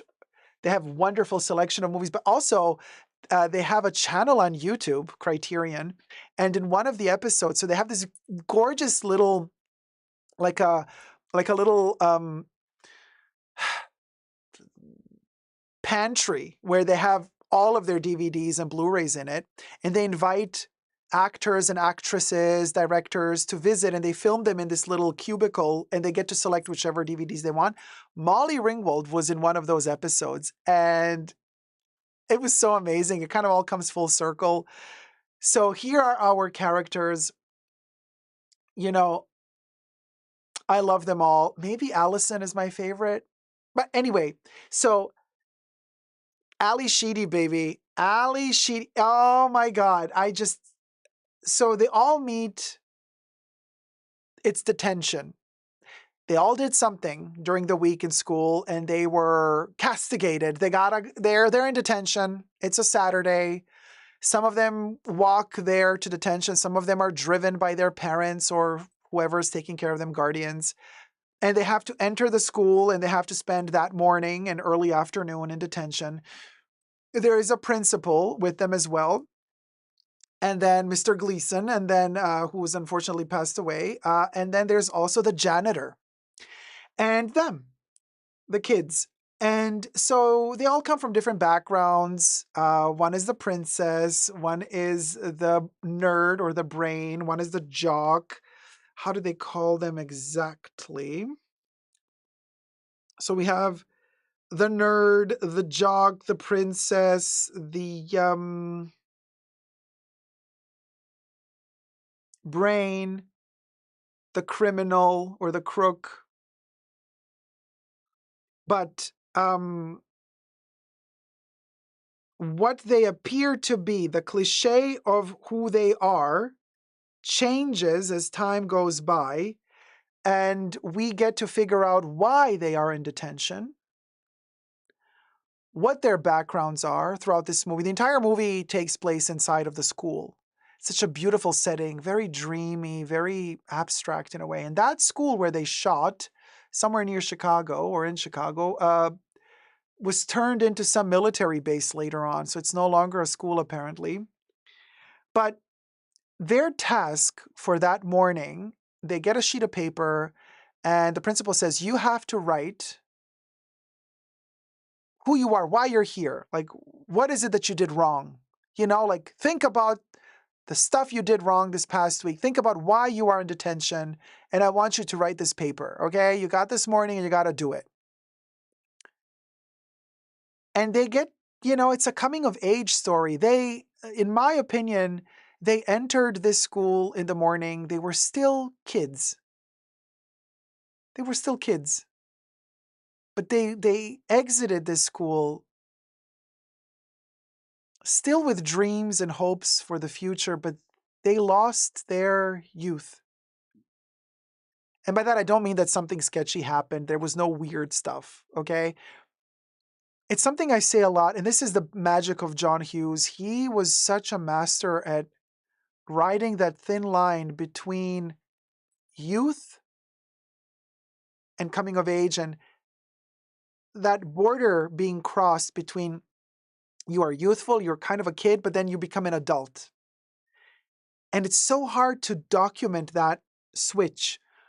That's what this movie is. And and I always say, youth, you only have youth and you are only youthful if you're not aware of it. As long as you don't know that you're youthful, you are youthful. The second you become aware of youth, the second you are conscious of it, that's the second that you lose it. It is so fleeting, such a delicate balance. You are only youthful if you don't know that you are. The second you know you are, you're no longer youthful. And John Hughes was such a master at depicting this transition from not knowing to knowing. And that's what I feel is the power of this movie, and casting is a masterpiece. I mean, imagine in the 80s, you guys, there was no smartphones, there was no internet. I mean, internet already existed technically, but nobody was using it. Well, nobody like today, everybody's using it. Back in the day, nobody was. And the fact that they're not using smartphones, the fact that they're just spending their time together, it has aged so well. You can watch this movie today. It does not feel old. It doesn't. Even the fashion doesn't feel old. Not to me, it doesn't.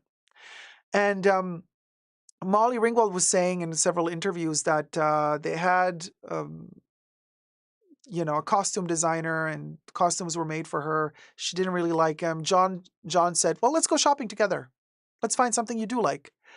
And she went with John. They went shopping and she got this whole outfit together. They bought it together. There was a lot of freedom given to them. Whenever they give interviews about this movie, they are so enthusiastic still to this day. And they just had a 40-year anniversary they all got united. For the first time ever, all of them, minus Gleason, who passed away, but Emilio Estevez, apparently they were telling him during the meeting, like, hey, you never wanted to meet up, like, for whatever reason, but now you met up, and after 40 years, they finally all were sitting together on stage, and we're talking about the movie and the experience, and they were all saying how incredible it was and how young they were and how they had no clue that actually filming a movie with John Hughes was not like with filming with anybody else. They were, Emilio? Did I say Emilio, Debbie? Sorry about that. Sorry, wrong movie. Oh my God, Emilio. My bad. No, Emilio's a friend of mine. So what was I saying? And they were giving the interview and they were saying, you know what? we thought that filming a movie would be this cool with every other director, but it wasn't. They said like John Hughes let them act like in theater, like improvise a lot. They would shoot the script according to the script, but then he would let them improvise. He would let them create stuff. He would give them time. You know, he would let Molly choose her own outfit. He would completely give them the space and time to develop the character, to feel together, to grow like an ensemble. And because they shot the entire movie in that one school, they had that one shooting location. They also had the capability of shooting chronologically, which rarely happens when you shoot a movie. Almost never happens. Sometimes in a movie, you're going to shoot the last scene first, and then you're going to shoot the first scene last.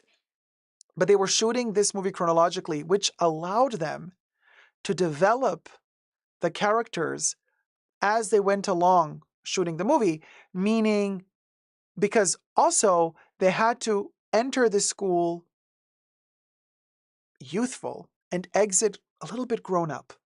And so to develop that maturity, to develop all the bonds between each other, to develop the dynamics between each other, it really helped them shooting chronologically from beginning to end. So wonderful, so poetic. And they all go through a transformation. Ali Sheedy's character is so funny because she says, you know, she's the only one, spoiler alert, she's the only one that says everybody gives their reason as to why they got detention. And they all have a reason. They're all being punished somehow. And but Allison, she's like, I didn't do anything wrong. I did nothing. I just had nowhere else to be.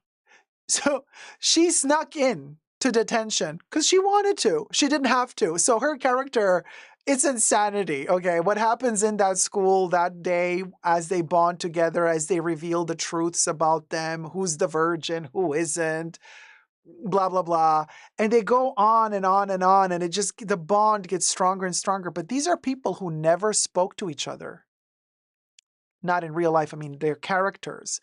They were forced to spend this time together, and they learned so much about each other, and they grew together in that one afternoon, morning and afternoon. And by the time they leave detention, by the time they leave school, they are transformed. They are different. New bonds have happened, and everybody's asking the question, so this happened on a Saturday. They've all been transformed. What are they going to do on Monday? A lot of people online are speculating, how would their relationships continue on Monday? Nobody knows. I have a sneaky suspicion that they would just all go their separate ways, as life is, because I'm older and I know how it works. High school, college, your friendships, life happens. Life happens and it's heartbreaking. It's heartbreaking. The friends you had in school, elementary school, high school, college, you lose them. And this is the part of the movie where I swear to you, I have such difficulties watching the last scene. Because, you know, man, so first of all, we hear the brain, Mr. Hall. He wrote the text. He left a note to Mr. Vernon, the principal, explaining what he learned about himself that day. And here's what he says. And we hear him reading the text off screen as our criminal is walking over the, I want to say, football yard, football field, baseball field. It looked like the school baseball field outdoors. So the brain, or a brain, says, "Dear Mr. Vernon, we accept the fact that we had to sacrifice a whole Saturday in detention for whatever it was we did wrong. What we did was wrong. But we think you're crazy to make an essay telling you we think we are, because we're no longer wrong, right? That's what he's saying. You see us as you want to see us. In the simplest terms, in the most convenient definitions. But what we found out is that each one of us is a criminal,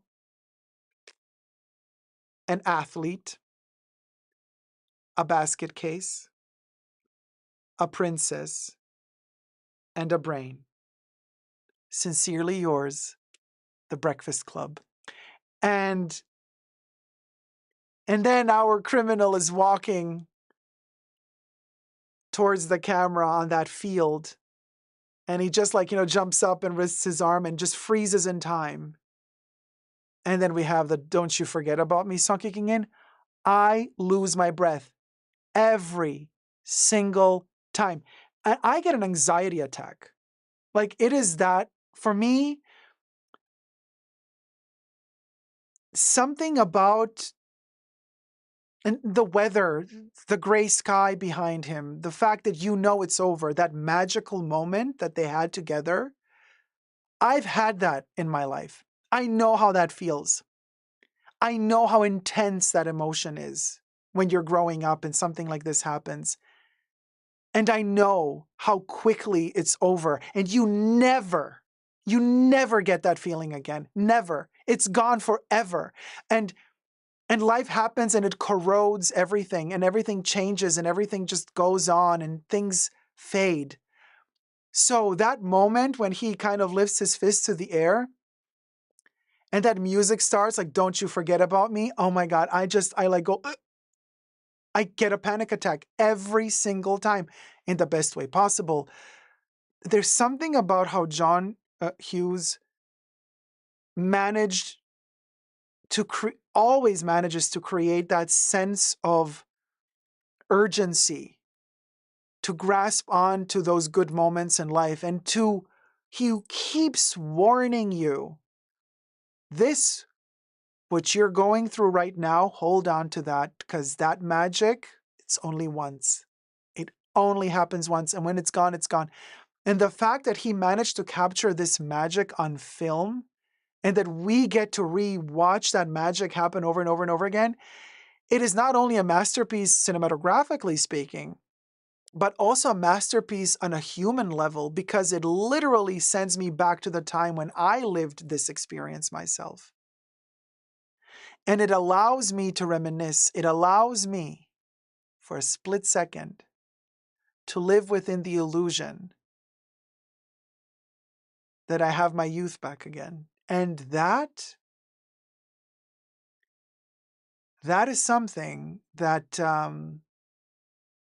very few artists ever managed to evoke in me. But those that have managed to evoke that sensation in me, they will forever, until my dying day, have my utmost respect and gratitude. Gratitude because this movie is like a little breadcrumb that I can always carry with me whenever I feel the need to find my way back to that youthful time, a time, the time before I was aware that I had that youth, because the second I became aware of it, it was gone. Every time this movie begins, for a split second, I forget what youth is. Hence, I get it back. But it's an illusion. It's like a magic trick. And when our criminal lifts the fist at the end, the magic breaks, I lose my breath, and I'm back to reality. Thank you, John Hughes, and thank you to this wonderful cast. It might be 40 years since the movie was released. It might be 40 years since... It might be 40 years in Earth time. But for me, it feels like not even 1 second has passed. It's my escape to where time stops. Thank you so much for watching. Let me know your thoughts down below. And happy 40th birthday to The Breakfast Club. Subscribe and thumb up the video. Love you loads.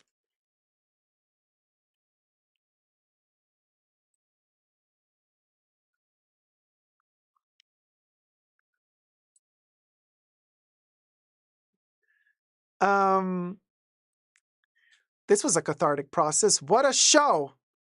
Did you have fun today, you guys? Last chance to tip your host if you liked what you saw for our legal fund. And while I'm waiting for the last tips to arrive, thank you, mods, for keeping us safe. Hit it, Bubbles. A special thanks to the mods in the fashion bunker. That's Mahora, Audrey, H, Gloria, Kev, Nicole, and Terry. Bubbles loves you.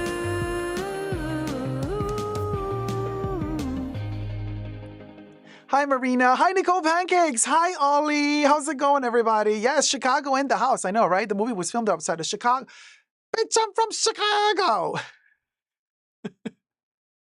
And we'll go next. Would go, would go, would go, would go, would go. Would go, would go, would go, would go, would go. Would go, would go, would go, would go, would go, would go. Would go, would go, would go, would go, would go, would go, would go, would go. I just saw a tip coming in. Yes, thank you so much, Grant Ramirez. Grant Ramirez donatait de $5. Thank you so much, Grant. I'm going to put you into our golden shrine, baby. Yes, Quinn. And where's our ferret? Well, it's a Labubu, but living ferret. I'm living ferret, living ferret, living ferret, living ferret, living ferret, living ferret. Good Labubu, good Labubu. You are a good Labubu. The dying ferret, the dying ferret. Dying ferret, dying ferret, dying ferret, dying ferret, dying ferret. Wake up, come back to life. We need you, Labubu. Who's next? Linda, yeah. Listen, Linda. Listen, Linda. Listen, Linda. Listen, Linda. You want to eat my chicken nuggets? No, not chicken nuggets. The chicken crispies. You're not gonna get my chicken crispies. You're not gonna get my chicken crispies. Never gonna get my chicken crispies. We'll go. Oh, wait, what do we got next? Oh, yes, we are obsessed. I am obsessed. I am obsessed. I am obsessed. Oh. Woo. Always such a moment. Baby Yoda, stop eating the Crispies. Stop it. You're not gonna eat the Predator, Baby Yoda. Cha. Ciao, ciao, ciao, ciao. Ciao, ciao, ciao, ciao. Ciao, ciao, ciao. Ciao.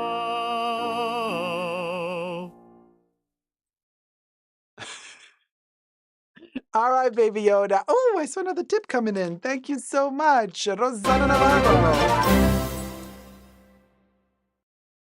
Rosanna Navarro donatait de $10. Hello. Hello. Oh, Bubbles. Rosanna Navarro, thank you so much, sweetie. And we're going to pull one now. Thank you so much for the legal fund. We got Mr. Dicto in the house. And we're going to, let me take officially Mr. Dicto out of the box. And we are going to, this is Mr. Dicto. And now we're going to take out one name, baby, one name. And then you get to ask a question about the future to Mr. Dicto. And the winner is Zach. So Zach's friend sent a tip for Zach's birthday. Happy birthday, Zach. Is Zach or Zach's friend who sent the tip?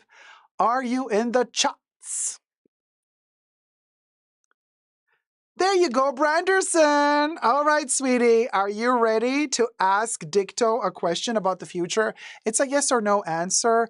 Be careful though, because Dicto is intense. Like if you ask a very serious question, he might say no. You know what I mean? Just, it's your responsibility if you want to ask a silly question or if you want to ask a serious question.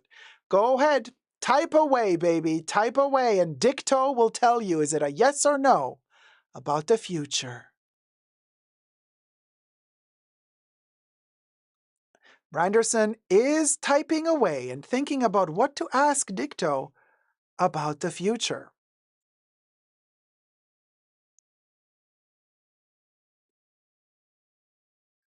Well, either you or Zach, one of you. Branderson's like, he doesn't know.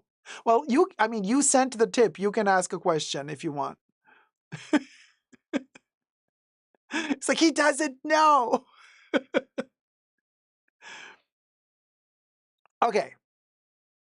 Okay.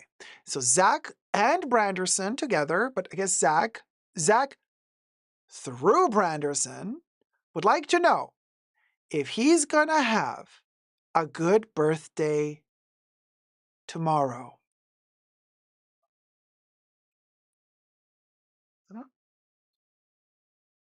Oh, I turned it off? Wait. Sorry. Okay.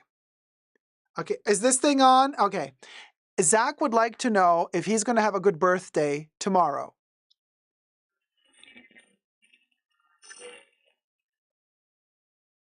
Now is not the right time to tell you.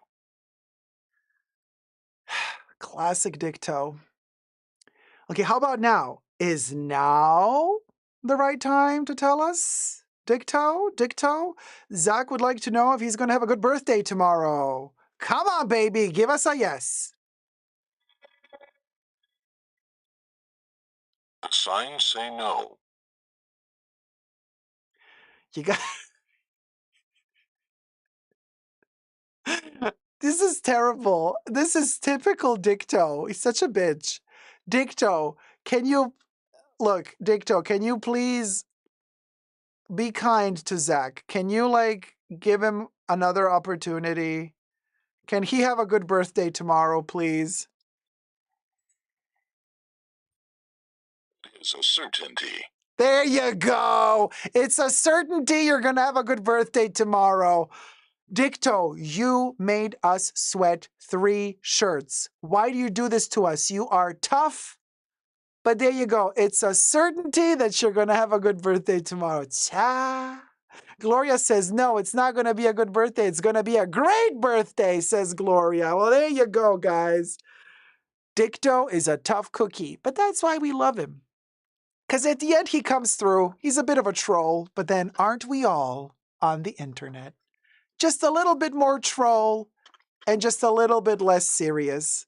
I guess that's the thing to do this weekend. Love you loads. I hope you had fun today. If you did, thumb up the video and subscribe. Until next time, never forget to never give up on love. Have a great weekend, everybody. Bye.